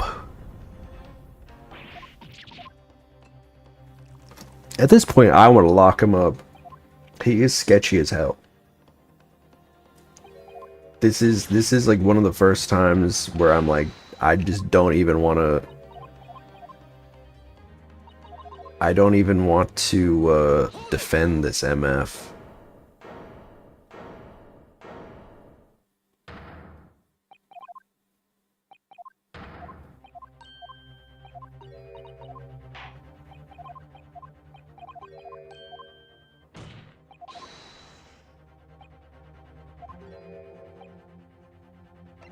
There's another entrance. Obviously. If the door wasn't opened even once, the only explanation is that the victim entered the enclosed cabin some other way. I wonder what new fantasy you would come up with in your blind panic. But behold, the omnibus is here for all to see. Only one side of the enclosed cabin is furnished with a door. The other only has windows. Fixed windows which cannot possibly open. In short, there is no entrance to the cabin other than that door. I love this pose. This is so JoJo's. Objection. But there could be. There's one possibility you haven't considered. Oh, really? Yes, one other way inside that isn't the door. Another opening, the use of which allowed the victim to appear inside the enclosed cabin. I smell his glove. All right, counsel. What the hell are you on about? The defense will identify the location for the court. Here is the omnibus where the incident occurred. Where on earth is this entrance by which you propose the victim ordered to enter the cabin? Maybe the sky view window? Could that lift? Answer's obvious. Can only have been the skylight. I say, the skylight? Objection. Your ludicrous proposal almost has me lost for words, however. The skylight may well be large enough for someone to pass through. So you claim, but you have a shred of evidence to support your addle-brained theory? No. Both Mr. McGilden and Miss Lestrade said the same in their testimonies. They each claimed to have heard a loud thud, such as the noise made by someone falling to the floor. Yes, which has already been explained as the sound of the victim falling from his seat having been assaulted with a dagger. Yes, it has, but would a man slipping from the seat onto the floor really have made such a loud noise as the witnesses described? That's true. That is a good point. If he were standing, then maybe it would, but if he was just like slumped over and then like slid onto the floor, I don't think it would make as loud of a noise. A noise loud enough to cause Miss Lestrade to let out an involuntary cry, in fact. Good gracious. Perhaps, in fact, that was the moment that the victim made his entrance into the cabin. No, let me rephrase that. The victim didn't enter the cabin as such. He fell into it. Oh, so was he murdered on the roof then? You're now suggesting that the victim fell from the skylight into the cabin? That's simply impossible. How can you be so sure? Because if the victim had fallen inside through the skylight, as you say, the passengers on the roof deck would have seen it happen. No. Because no one was there yet.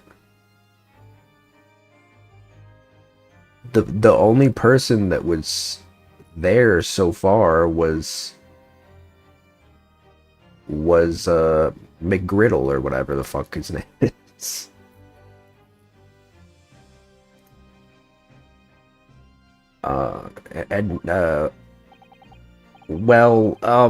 Yes, that's true, but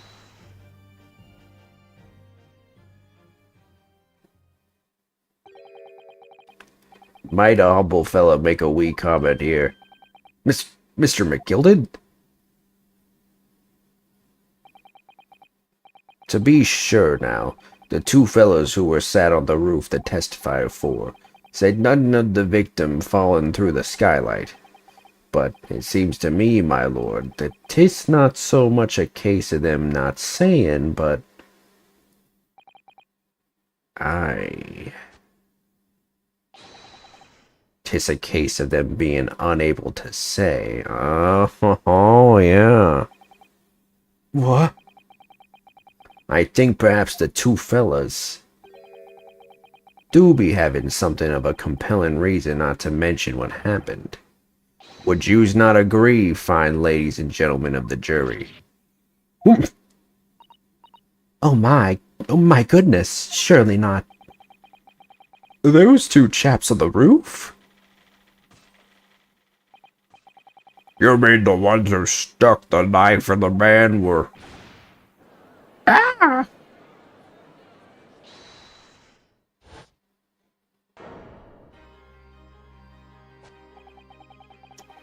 Just what exactly are you insinuating here, you blitherer?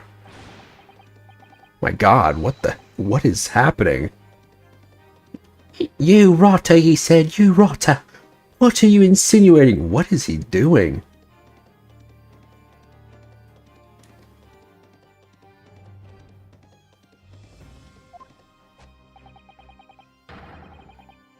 This is a flaming outrage. I've a good mind to give you a blinker in a minute, backing it up. Yeah, I thought he was like a puppet or something.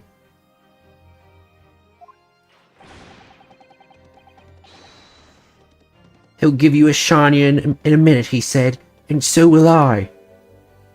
Mr. Fairplay. Bucking on it.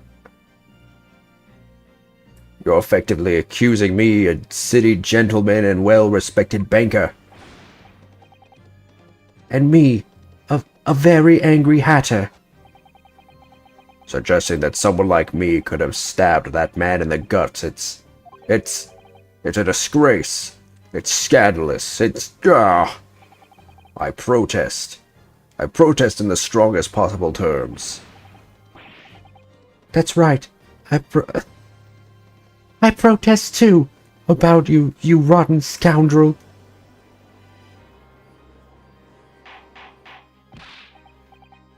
Order, order, order. This is not the time, witnesses.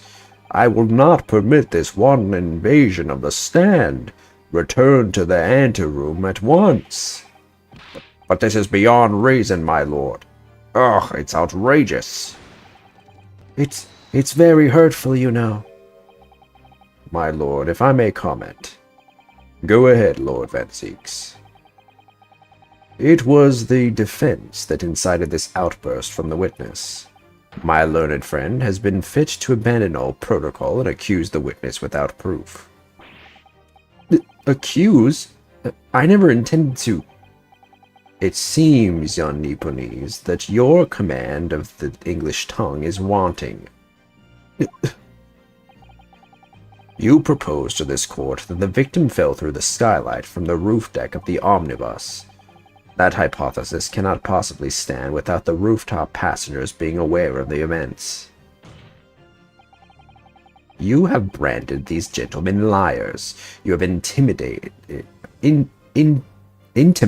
their criminal guilt.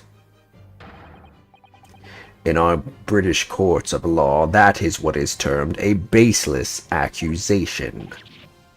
I know I was rash to put this idea forward without any actual evidence, but you can't just dismiss it without a second thought. What are we wasting time for? Get them to testify. I thought there was something fishy about that hat from the moment I laid eyes on the fellow. We have to see this matter through now, one way or another. If there's filth and rubbish in our midst, we must dispose of it at once. Testify, testify, testify. What's happening, Mr. Naruto? Spectators in the public gallery they're in a complete frenzy. Mr. Fairplay and Mr. First? My lord. You will take the stand again and make another formal testimony, in reference to the indictment brought by the defense. Yes, my lord. I didn't come here for this. There's no time to think this through. All I can do is keep pushing forward.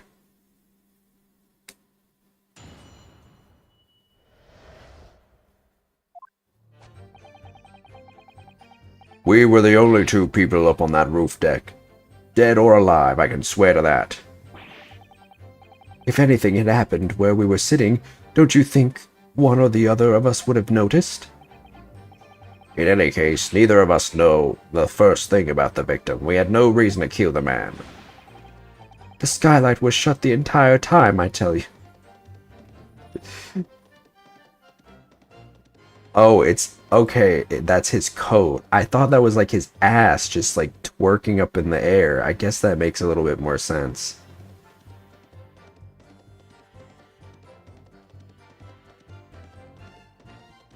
We couldn't possibly have opened it. You're so sure the victim fell through the skylight. Where's your proof?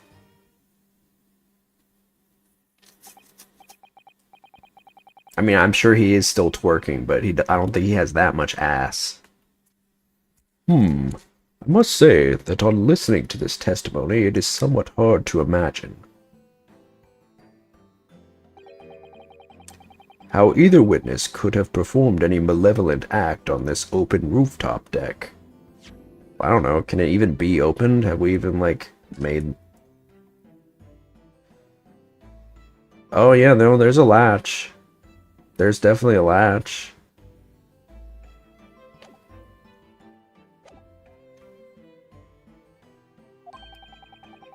Without the other noticing forthwith. That's right, you see. We're innocent, I tell you. Although logically, of course, the argument falls down if the two of you were in collusion with one another. What? Eh? According to investigations by Scotland Yard, the two witnesses shared no common dealings. Huh. Well, I don't trust coppers any more than I trust the stinking rich. Something doesn't feel right here. The trial is going in our favor, really. So why do I feel so uneasy? Counsel for the defense, over to you. Your cross-examination, please. Oh, yes, my lord.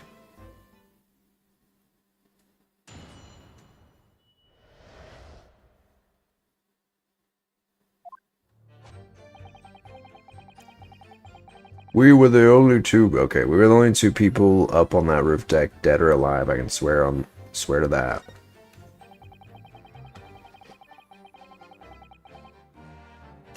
If anything had happened where we were sitting, don't you think one or the other of us would have noticed? Well, it was on the final run of the omnibus at past 10 o'clock in the evening. It certainly had been quite dark, perhaps too dark to see clearly. Or is this some kind of a lark?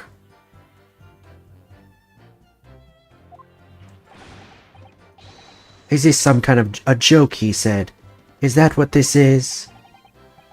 Well, perhaps one or the other of you fell asleep briefly.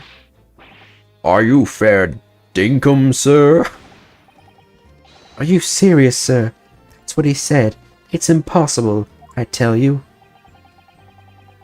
I'd give you the keys to the vault if you could fall asleep in that bitter cold. If you did manage it, your eyelids would freeze shut and you'd never open them again. That's extreme. It was extreme, I tell you, and we had to put up with it because this man had locked the door. Any true gent would have unlocked it and let me in when I knocked. I'm dreadfully sorry about that, young fella. But you see, I was away with the fairies and I didn't hear you at all. That's a lie. I saw you through the glass. You were talking to someone. Now, 'twas a cold night, so it was. People do be seeing things that aren't real in the cold. 'Tis hardly surprising. Seeing things. Seeing things. I believe we have reached an impasse here on this particular point. You. Don't take it personally now, lad. If I'm a suspect in this case, then 'tis only fair that you and the other fiend are too. Open and free competition is what a capitalist society is all about. This isn't a competition I should like to be involved in, really.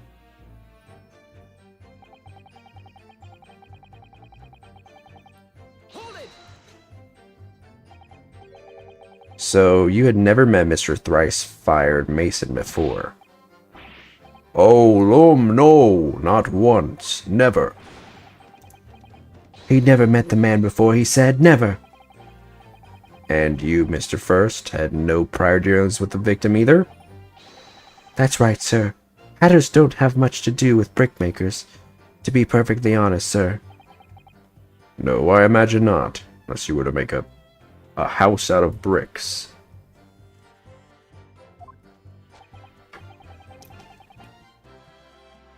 You see, how many different ways can I put this? Neither of us have the remotest connection to the gentlemen who were inside the cabin. Oh. That's right, think about motive. We had none. Excuse me. Mr. McGill did. What's up, Ori? How was your D&D session?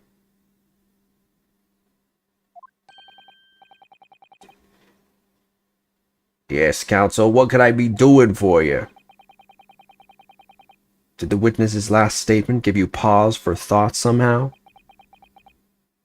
Not the remotest connection. Is that right now? Is that right now, I wonder? How's games? Good. Good. Solving murders. What are you insinuating now? Ah, Mr. Fairplay. Test's been too long, so it has. If I'm not very much mistaken, I believe 'tis fast approaching, is it not, your repayment date? I beg your pardon? You borrowed 20 guineas from me, sir. At an unconscionable rate of interest. You tricked me. It's extortion. Well now, is that a touch of begrudgery, is it? The sort of begrudgery that might motivate a fellow to pass his crimes off on another. Yarr! Oh. And young Mr. First. Me, sir? What do you want with me, sir? You do be making hats for a living, do you not? That there top hat sliding about on your head. Is that one of your own creations, is it? Oh, well, I'm still just an apprentice, you understand. I'm learning to find the perfect fit for whatever fine gent walks through the door. The perfect fit, is it? Well, 'tis a very distinctive design, so it is. Many customers like it, I tell you. They like a distinctive touch. Customers, such as thrice-fired Mason? Ah, There was a photographic print of the victim submitted as evidence of my lord. Hmm? Oh, this you mean? I can't help thinking that the poor fella's hat looks distinctly familiar, wouldn't you say? oh. That's one of my hats. Aye, that it is. So it would seem the brickmaker was a customer of yours. The sort of customer, I'd wager, you could have had a wee quarrel with over the distinctiveness of the goods. Oh, no, sir. Absolutely not, sir. Well, there's really nothing more to add. Wouldn't be right to say that the two fellas here haven't the remotest connection to the victim, you see. I rest my case. You little weasel! He's better at this than I am. Gosh, Mr. McGilton has certainly been thorough in his research, hasn't he? I don't know, dude. This is sketchy. I feel like he's like, he knows way too much because he maybe actually did it. Please, don't let me little introduction hold up the proceedings.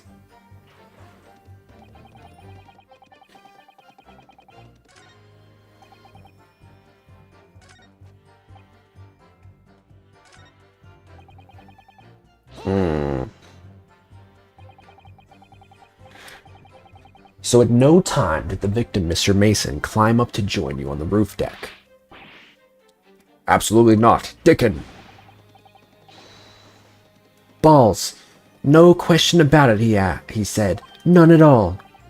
Oh, but yes, of course. I remember seeing them both. I saw the victim inside the enclosed cabin talking with this man here. Is this true, Mr. McGilden? Dear me, my lord, at the risk of repeating myself, I boarded the omnibus alone and nodded off inside almost immediately. That's an outright lie. Without doubt, you were engaged in... Let me stop you there, fella, and ask, do you have any evidence at all? At all? Ah. It's all about evidence in the courts these days, so it is. You do well to remember that. I saw you with my own eyes. This is going so well.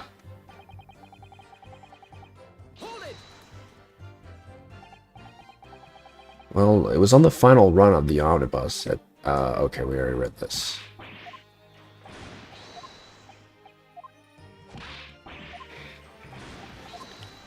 Dinkum? What the hell is dinkum?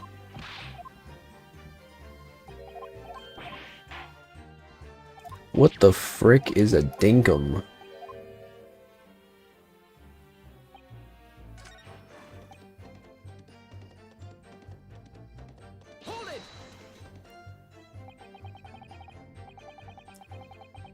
Are you quite certain about that? That the skylight was shut the entire time? I'm going to lose my block with you in a minute. He's going to lose his rag with you in a minute. That's what he said. Take a look for yourself. Go on. You see, it's shut fast now, just like it was on that night. So it is, of course. A fellow the size of Mr. Mason could likely break right through it, still and all. What? Just looking at the size of the thing, you understand. Ugh, now you hold on there a minute, sir. The size of the thing means nothing. Not on its own. Let's consider the bigger picture here, shall we? Let's stop biting our cane, shall we? I was riding the omnibus on another occasion when, well, I broke wind loudly. Okay. I shocked myself with it as it happens. I was like, oh, my stars.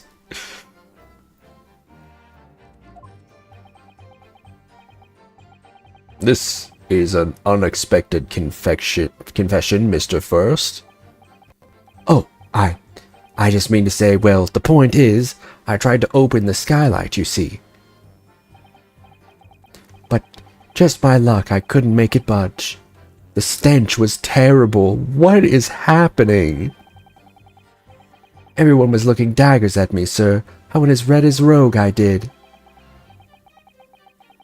Are you expecting me to sentence you? Actually a turd. Oh, no, sir. The point is, the skylight can't be opened. You really shouldn't be running like that. If you're that gassy. Skylight can't be opened. I tried and tried when I was inside the cabin of shame. Excuse me. Do you have something to say about that, Miss Lestrade?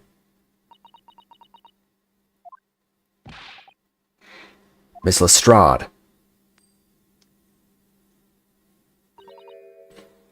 It opens. Hmm? The skylight. That is what we're talking about, right? Well, okay, not necessary. All them skylights open dead easy. More easily than you can load that weapon? That's a lie, I tell you. Otherwise, when I broke wind, You can't do it from inside, you mug. Oh. Look, a few weeks ago I was up on the roof deck of one of them drags. And I had a great hole. I mean, I had purses coming out my ears. Miss Lestrade, this is not the forum to be eulogizing on the subject of your criminal activities. I don't give a fuck. Well, anyway, I had a bit of a scare. When I lifted the last bloke's purse, he got wise to me. All four of 'em surrounded me, so I couldn't hop off the bus and leg it. So what I did was I used the skylight, opened the catch, and jumped right through. What? Yeah, the catch for the skylights is on the top side. That's why you can't open them from the cabin. The skylight opens from the roof deck? Bailiff. Climb up onto the roof of the omnibus at once and verify this witness's claims. Really? Okay. I'm scared of heights. Sure enough. Ah! Oh, my hat! See?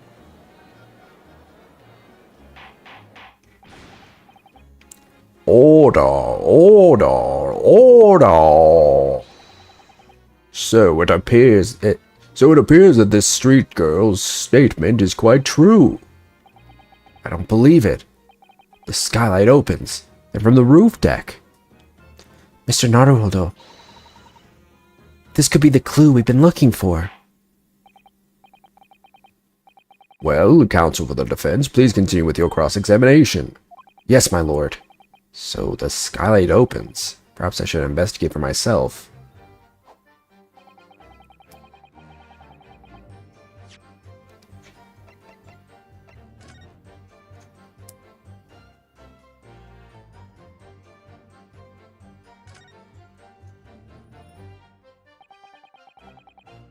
It's...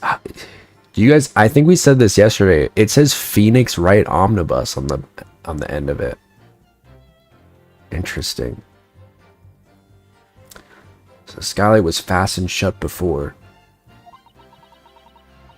But now the catch has been undone, we should be able to open it.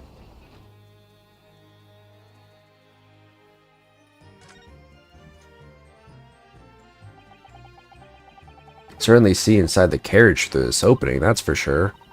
Yes, and there's a lamp in the enclosed cabin. So I'm sure the witness would have been able to see quite clearly. It's not good for us.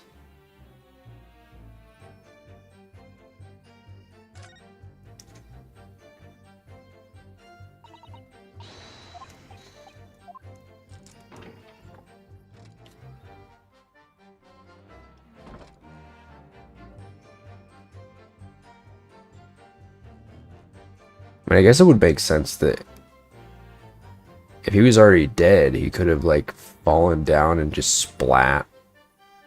But this I mean, this wasn't here before, which leads me to think that this is fake blood. Or, I don't really understand what the hell is the deal with it, honestly. I mean, it's a completely different color. I guess this is dry blood, but then that's even more suspicious. Why is there fresh blood on the floor?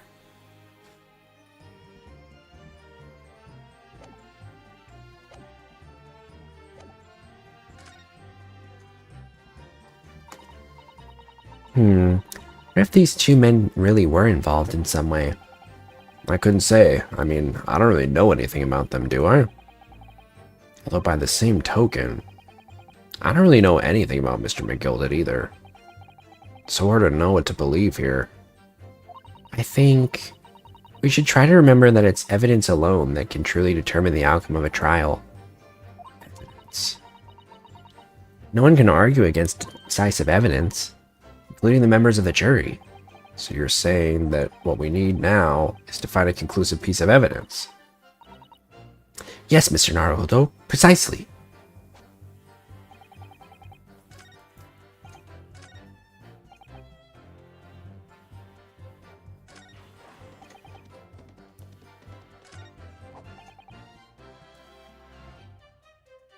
Hold it! Proof. That's right, I demand to hear it. Want to grab some grapes? Ooh, yummy. We came here to say what we saw, I tell you, not for this.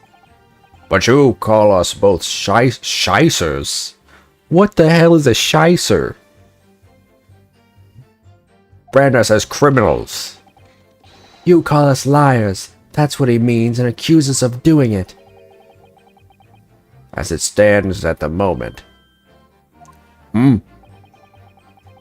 There's no hard evidence that incriminates yourselves, now is there? I believe we're in much the same position as one another here. Ah! If I don't crack this case soon, he'll crack his teeth.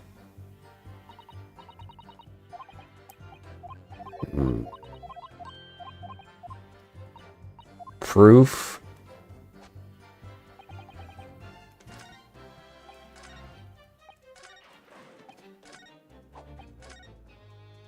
Whoops, shit.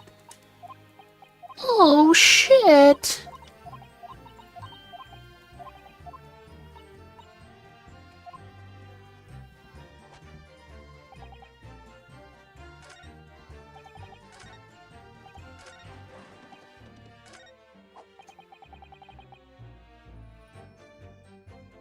You're so sure the victim fell through the sky. Where's your proof? I don't know, the blood stain? Even though I have my doubts about it? Nope. Okay.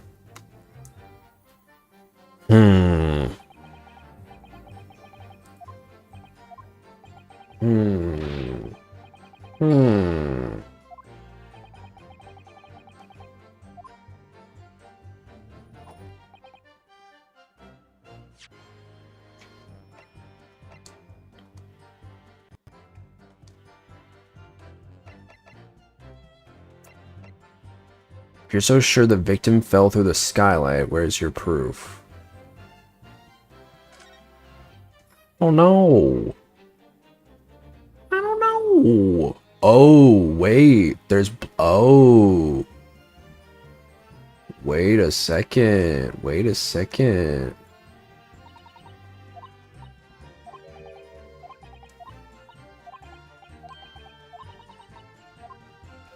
There's blood on the... How do I...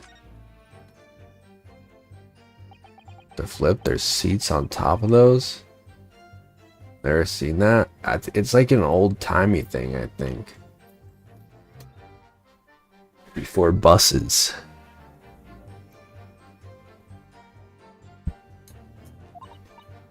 Well, how do I interact with the blood? How do I interact? DNNI, do not interact. I gotta do it from the inside. Oh, there we go.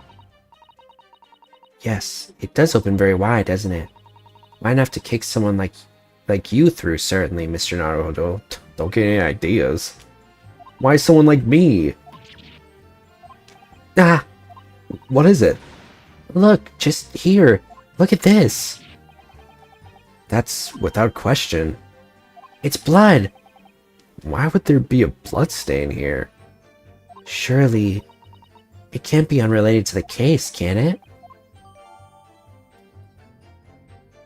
There's a blood stain visible on the frame of the skylight when it's open. There's your proof, buckaroo.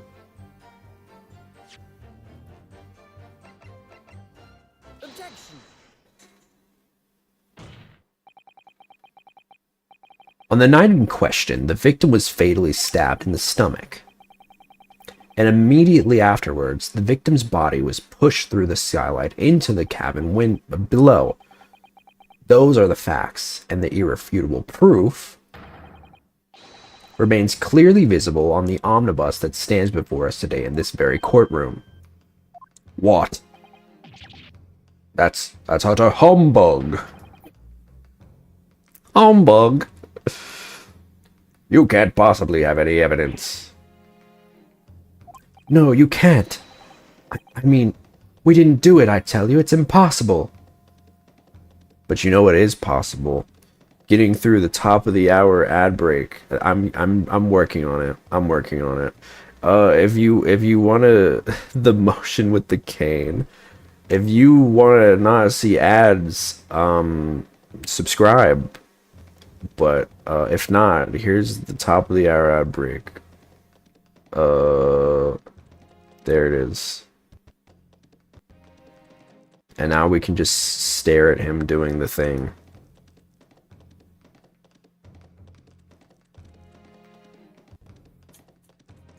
Or they with a sub.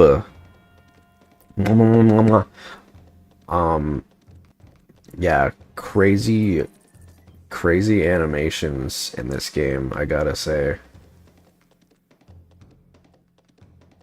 I don't know who did it. They could have both done it, maybe. It's crazy. It's getting crazy, dude. It's getting crazy. I think it's the left guy. I don't want this little puppet looking twink to have done it. He's too innocent. He's too innocent looking. Just one again? Huh, alright. Well, it said I did it right this time, so I don't know. It says the ad break is still going, so I guess I'll just I could use this gem. Oh yeah, I love that one.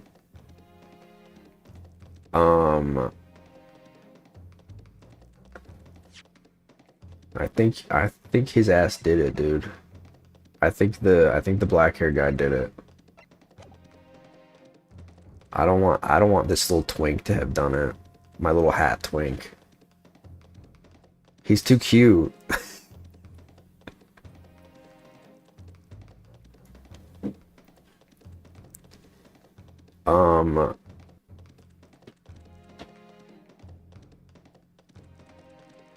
This is interesting. I really like this jury system. I think it's really fun. Like, it has just this nice little moment of, like, I mean, it does feel like an actual courtroom, right? Even if it's a little silly. It does like add to the charm of being a courtroom game. Although I don't know if they're gonna like stay the same. Like, are they gonna have like new? What if they're gonna have like new jury members each case? Because this is like the first time they're doing it. It's weird that we're like, usually we, we meet all of the characters in like the second case, but for whatever reason they just like did not do that in the second case. Strangely. Alright, the ad break is over. Jeez. 3 minutes is forever.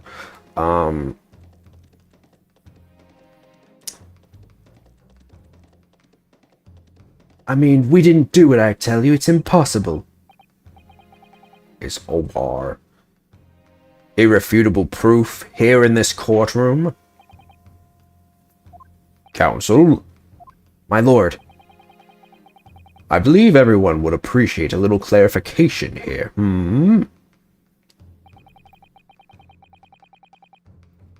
Where exactly within the omnibus is the evidence to which you allude? You will point out what it is that proves the victim fell through the roof deck through the skylight. The blood. Got it. By Jupiter! Is that blood? Arrgh! This blood stain proves two things. Firstly, when the incident occurred, the skylight of the omnibus was open. What? And secondly, the victim was already bleeding when he fell through the opening. Oh my!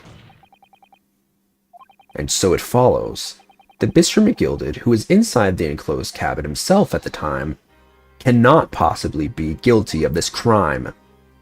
No!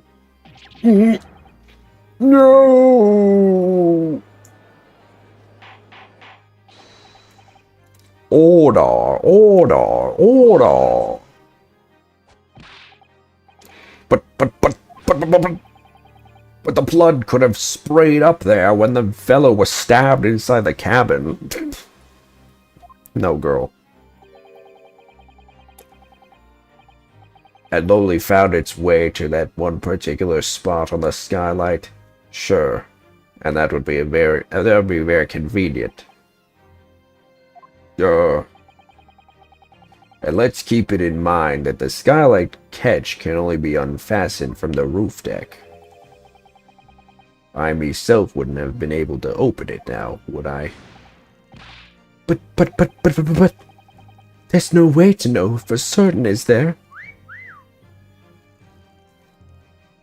If the gent really fell through the skylight, I mean. Not am I sure. In the courtroom. Why don't you have a good look at the floor of the cabin between the two seats, Mr. First? It's all too plain, if you see. There's the aftermath that shows the poor fella drop from a fair height right there, so it is. What? No! But it can't be. It's all lies.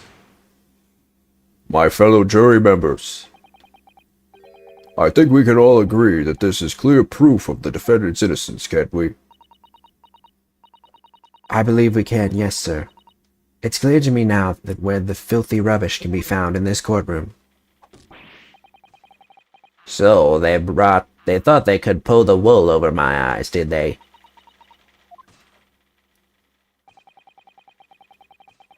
I won't tolerate any of the guild's carriages being sullied with blood. I won't tolerate it.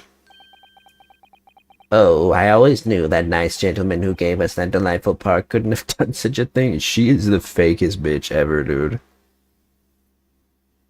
Anytime anybody says anything, she's like, I just knew it. On three then, everyone. 1, 2, 3.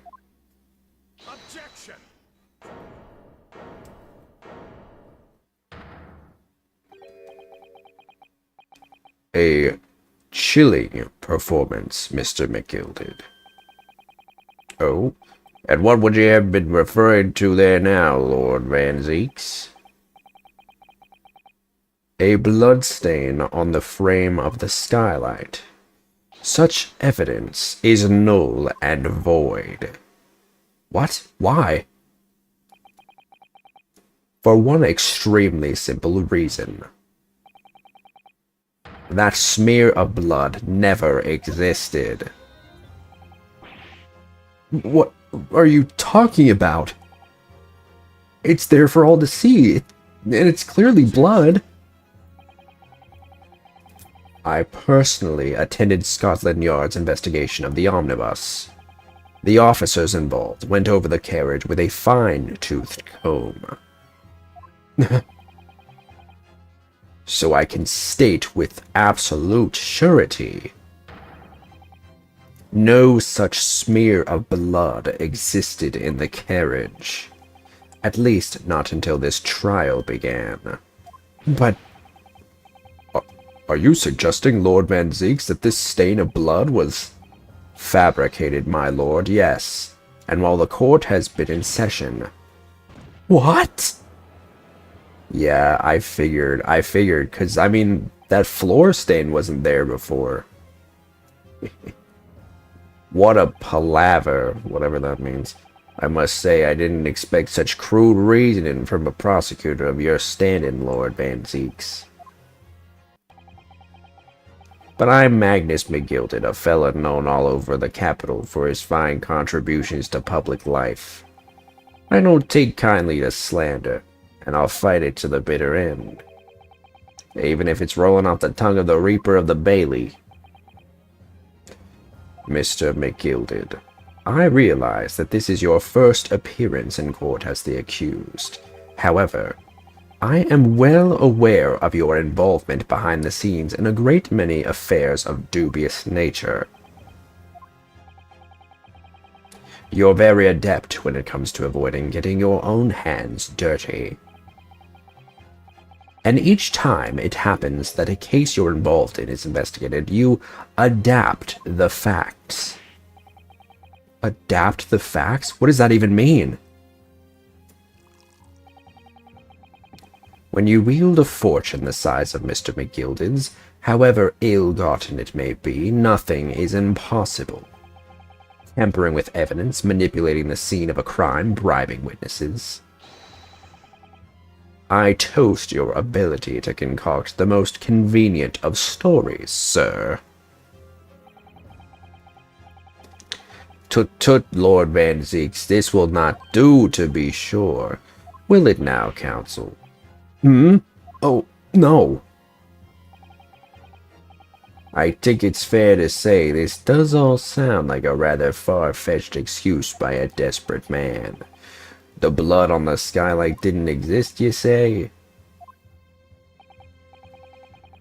But if yous will all cast your minds back, is it not true that the omnibus there has been in the courtroom the entire time? How could anyone possibly have put a smear in it without the world and his wife seeing? Isn't that right now, counsel? It's true. The omnibus has been in full view the entire time that court has been in session. My learned friend. Here's to hearing your opinion on this matter, in your own words. As you wish. Could someone have tampered with the omnibus during this trial? If you're asking me, I think it's definitely possible.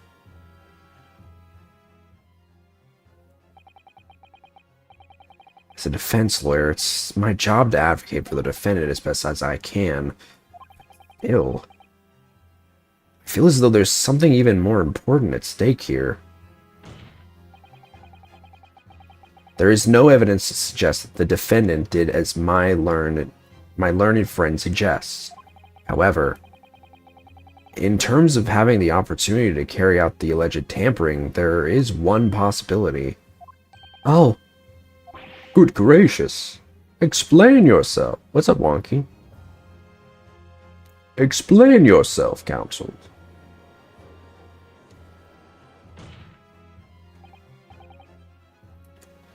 Yes, there is.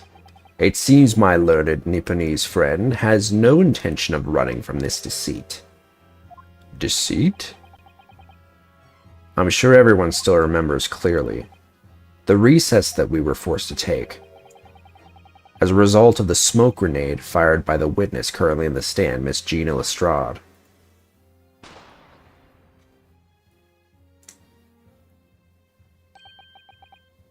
This is not going well. What is going on? Be careful, Mr. Naruto. Cover your face. Bailiff, don't let the accused escape. Secure the omnibus. I hereby call an emergency recess. Who hotboxed this courtroom? Bailiff, ensure the defendant is in custody and clear the courtroom.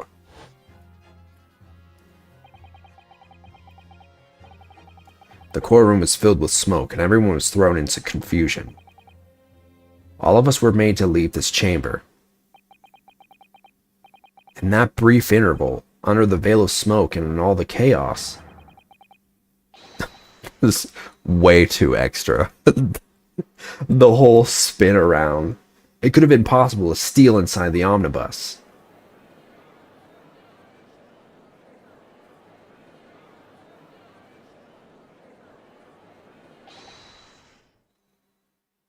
Are you wise? What are you trying to pull, you rotten, feckless gouger? Feckless gouger? You're supposed to be defending me. 'Tis a wicked plot. 'Tis a plot to undermine me, so it is. Whatever you think this is, it changes nothing. The facts are the same. After this courtroom was evacuated earlier as a result of the smoke grenade, a number of inconsistencies materialized in relation to the omnibus. Inconsistencies such as... To start with, the storage compartment underneath the rear passenger seat. When the police investigated the omnibus, the compartment was full of the driver's items. Secondly, we have the smear of blood on the edge of the skylight. As I have said, that was not present at the start of the trial this morning. Unfortunately, Lord Van Zieks, no one is able to corroborate your claims. That's true. When the omnibus was first wheeled out, both the storage compartment and the skylight were shut. Accordingly, I'm afraid to say we cannot establish with any certainty if this evidence is the result of tampering or not. Indeed, my lord. No doubt there was not a single person who saw fit to verify such things. What do you think? Sorry? I don't know, just... things. You're gonna see that, you're gonna see the movie about the Michael Jackson biopic? What? No, who is that? Oh, right, this is the 1800s. Never mind. About the omnibus. Is there anything else unusual about the omnibus? I have an inkling. My lord. Yes, counsel? There is one further inconsistency. A mark that surely could not have been present at the start of the trial. What? What in the devil's name are you going to say now? If you dare to betray me, you little maggot, you better start watching your back. Silence, McGilded. The court awaits the defense's clarification. Grrr. This trial keeps swinging one way and then the other. I have no idea what the truth is and what's deception. What am I supposed to believe here? I shall have to ask you to elaborate, counsel.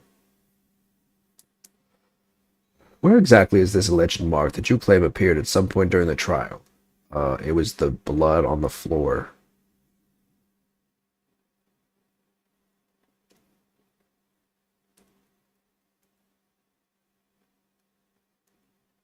This blood stain is so obvious. It's so obvious. Got it. We consider that the victim fell through the skylight onto the floor in the cabin. You would certainly expect to find signs of blood where he landed. But as far as I recall, this blood stain on the cabin floor was not there when the omnibus was first brought into the courtroom. Good Lord. I have got to get a new wig. Yes, I do believe you're correct, counsel. Well said. Although, as advocate for the defense, one might say that was a very careless slip of the tongue. I'd like to slip your tongue in my mouth. What? Sorry. I just got nervous. I believe the blood stain on the floor is a decisive piece of evidence. But if the question is whether that evidence is genuine or whether it was unlawfully fabricated by someone, I feel compelled to admit that there's at least a possibility that the evidence is fake.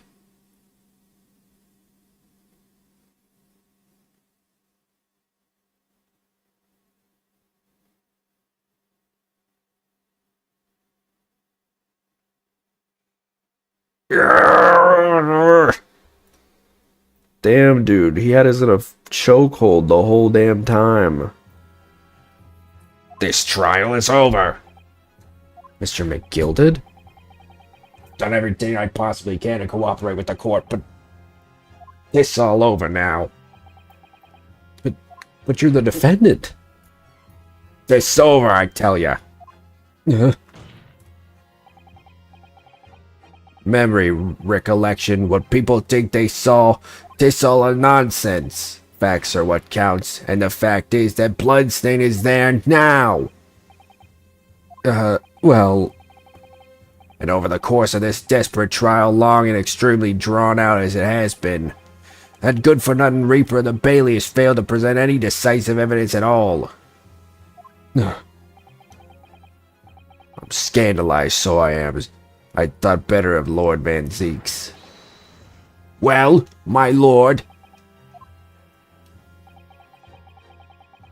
I must concur with the defendant. The unaffirmed recollections of an individual cannot stand as evidence. At this moment in time, the particular blood stain in question is very much in existence. And in the absence of any credible method, and also no cameras yet, oops, by which to prove its alleged previous non-existence, I regret to say that it would be improper for this trial to continue. Your lordship can't be serious. Lord Van Zeeks, what is your position? The prosecution, my lord, has no further witnesses or evidence to present. Very well. In that case, I believe we have explored every possible avenue in this matter. I shall proceed to my adjudication. As a formality, I am of course obliged to confirm with the defense first. But formality? As things stand at the moment, it would seem Mr. McGilded will be found not guilty. Yes. Which would mean we've won. Is that really the right outcome here? Is it really alright for the trial to come to an end now with all these unexplained inconsistencies? Counsel for the defense, your closing statement, please.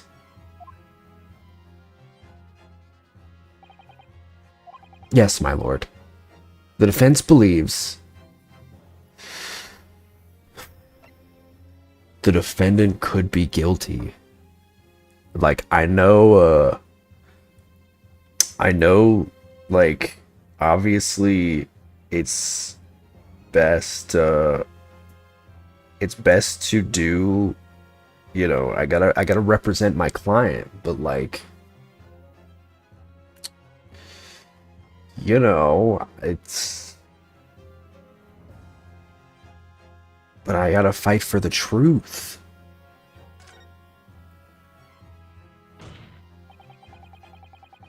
I'm here in this courtroom today to advocate for the defense of my client, Mr. McGilded. However, at this moment in time, I cannot in all good conscience attest fully to the defendant's innocence. What are you saying, man?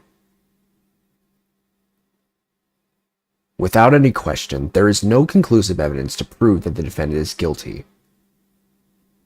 However, there is also no conclusive evidence to prove that he is innocent.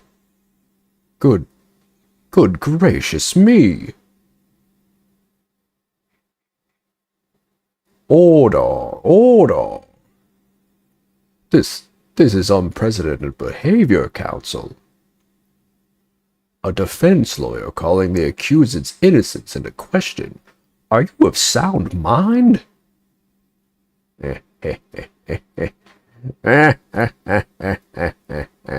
Oh, 'twas a grand decision to appoint you as my lawyer, so it was a grand decision.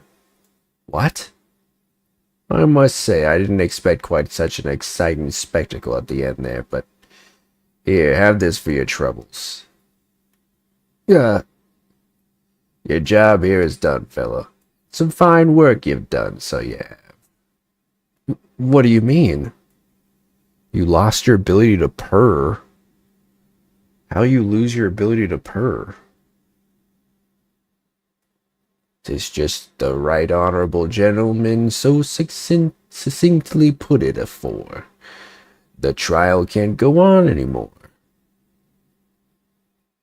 And your closing statement there was, how do we put it now? Nothing more than a formality. Do it now, and I don't know why. Are you sick? How do you just stop being able to do it?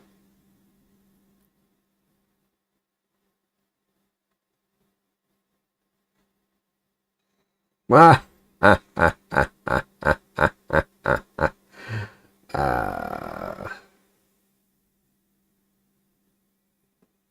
I really don't know what to make out of all this. Was the evidence we've seen genuine, or was it fake? His lordship would be fuming, and unsightly rubbish should be disposed of promptly, as I said. The stinking rich are always guilty of something. You mark my words. I feel terribly ashamed that I ever doubted that lovely man who gave us the lovely park. Now that proceedings have unfolded in this way, I'm compelled to declare a premature end to this trial. Maybe, I don't know, I tried to do it and it came out as a rumble. Maybe you're just tired, I don't know. Furthermore, the court must accept the defendant's plea.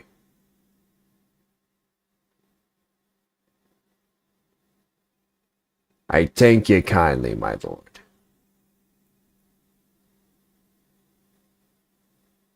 I hereby pronounce the verdict of this court. But we still haven't determined if the blood statement in the omnibus is genuine or not. We don't know if these witnesses are telling the truth or a pack of lies. We have no idea about the truth. Lord Van Zeeks, my lord, the case made by the prosecution was flawed, plain and simple.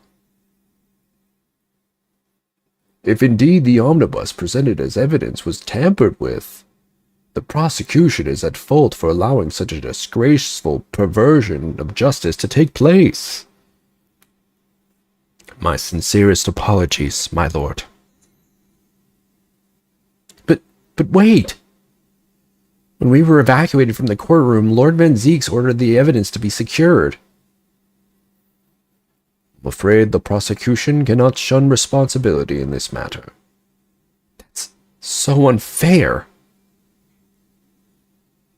The culpability of the defendant has not, at the present time, been established by the court. Consequently, the jury will now not be required to proffer judgment. What? Well, Lord Van Zeeks, it's been a pleasure, so it has. And as for you, my dear fella, I couldn't have asked for a better defense. Do you mean to tell me this has all been a grand waste of time? 'Tis the law of the land, my good man. If you'd like to pursue this matter further, you can always go ahead and try to change the law. Magnus McGilded. Good grief. You have more to say to me, have you? Just one thing. A warning. This is far from over. Well, something to be looking forward to then.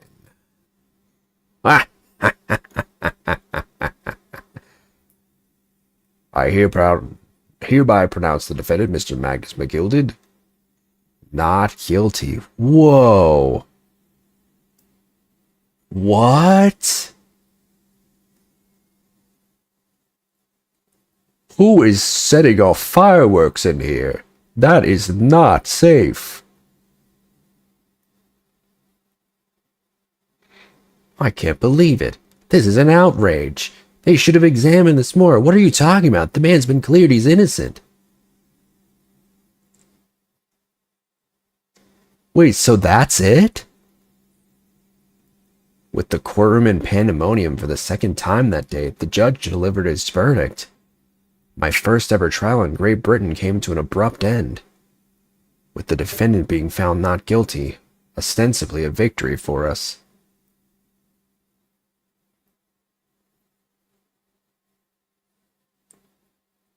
What? 18th of February, 5:14 p.m. The Old Bailey, defendant's antechamber. Oh, he's so dead next case, I bet. He's gonna be so dead.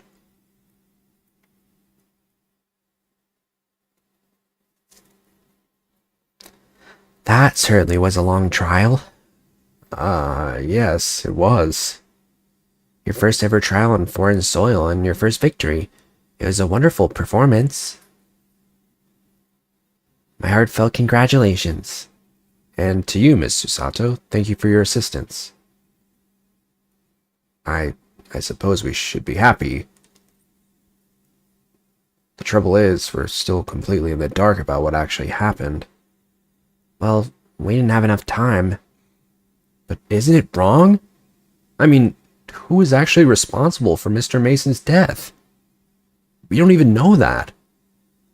The sole aim of the defense is to obtain a verdict that exonerates the defendant. You carried out your duty to perfection. Aye, that you did. Mr. McGilded. And that girl is with him too. Well, it seems the stories are true. Oh, what stories? About the 6 enormous fireworks they do be letting off when there's a verdict of not guilty. I'm sure you must have seen them now. Spectacular, wouldn't you say? Yes, definitely. I'd heard it was a sight to behold, and to be sure it was. And I've you to thank, I suppose, for having an opportunity to see it. Oh, I don't know about that. I'm not sure I really did anything. What on earth are you saying, fella? How did I walk out of there a free man, then? I don't think it was so much thanks to me as down to your planning. You're a straight-talking fella, aren't you? I must say you had me astray in the head there once or twice. But you're young and headstrong. 'Tis water under the bridge. Congratulations, Mr. McGilded, on having your name cleared. But nothing's resolved. There's only one thing that matters to me. Oh? Aye. They've all seen that I didn't do that odious and abstinent deed. 'Tis grand, is it not? I suppose it is. Now the fine fellows of Scotland Yard can take matters in hand and sort out any wee details. They'll see it for what it is. They'll get to the truth. I've absolutely faith in them, so I have, after all. I do be providing a good number of their wages with all the taxes I pay. It's not that funny. So then, as we agreed aforehand, 1,000 guineas for your troubles, fella. Oh, no, I couldn't possibly accept that much. Oh, be whist. You're a humble people, are you from the East? Well, if you insist. But have this, still and all, you deserve a reward. Mr. Magnus McGilded. Everything is ready, sir. If you'd like to follow me into the courtroom. Into the courtroom? What's this, officer? 'Tis sooner than I was led to believe. I hope it's not inconvenient, sir. There were some changes to the schedule. Well, I must be making tracks now. 'Tis time for the inspection. Sorry? What inspection? They go in to examine the omnibus again, so I'm told. I asked if I could be present for it myself. They're going to examine it again? Now? Naturally, I'm under no obligation to take part in any more of this matter now. But as an upstanding member of London society, I do be doing me best to help where I can. It's a gentleman's duty, so it is. So then, fare thee well.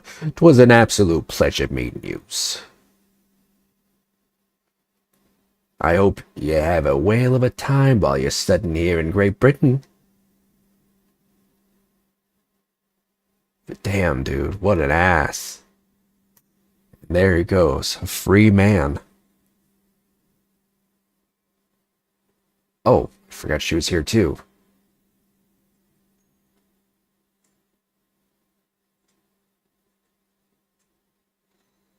Don't move. Whereas I want to say, get a move on. She really does take forever to load that thing. Miss Lestrade, would you mind putting that thing down? You're a grown-up. Sorry? I ain't all grown-ups. Ah, there you are. Oh, who's this? There you are. Naughty, running off like that. Is this some kind of picnic? Or is this some kind of picnic? Who's this little girl now? And taking that with you as well. I was looking forward to the trial run of my experimental smoke grenade launcher. Huh. Oh, do you want to play? You won't beat me. Grr. Excuse me, but who are you? Oh, good day to you. I'm, well, the inventor, I suppose, of that machine. The inventor? Well, normal smoke grenades are so dull, don't you agree? White, and more white. If you have to be shrouded in smoke, it could at least be a pretty color, I thought to myself. Do we have to be shrouded in smoke, though, at all? I just took my eyes off of it for a moment whilst I was changing into a different omnibus, and she pinched it. Luckily, I fitted it with a telegraphic beacon. A what's it what? I have no idea what this girl is talking about. Anyway, you're coming with me now, back to my laboratory. What for? To apologize, of course, silly. To my technician. What? You mean say sorry?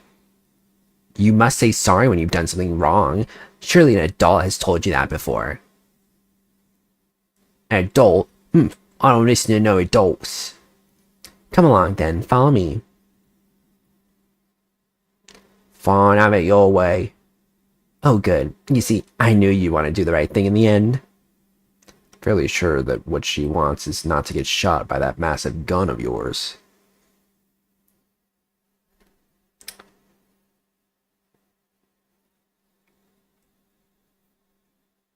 We'll be leaving now then. Bye-bye. I'm so sorry for all the fuss. She was a lively one.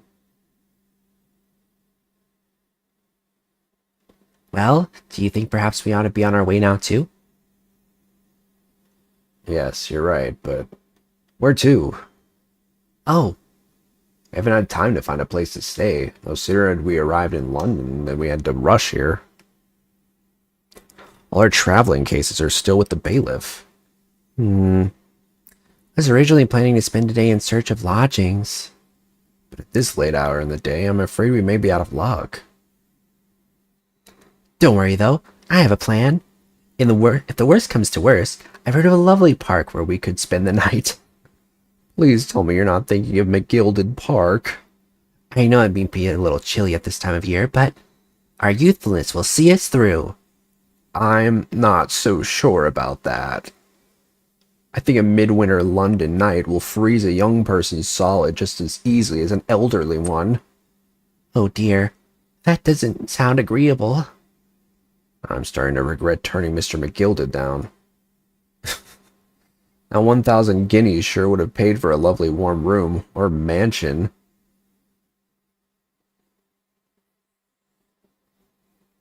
And so, the trial to determine my worthiness for the study tour was over by the end of our first day in London. However, as we were soon to learn, there were more trying times ahead, just as the Reaper of the Bailey had warned. The case was far from over. Ooh.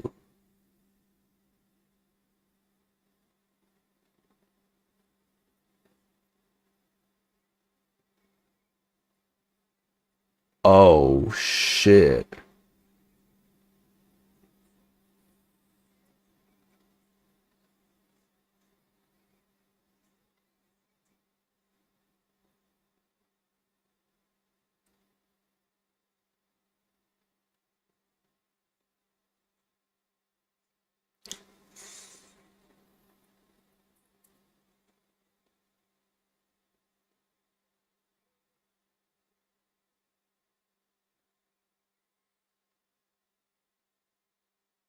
Whoa, he's sexy. I mean, as usual, but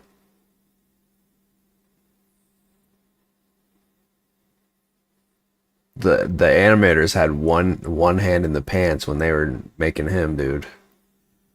Whoa.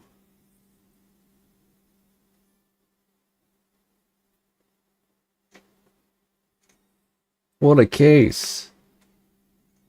Good solid third case. All right. Thanks everybody for hanging out. I am sleepy. Love you guys so much. We'll be back tomorrow for another crab's adventure, or another crab's treasure. Why do I keep saying that? Love you guys, and as always, ciao. Bye everybody. Dude.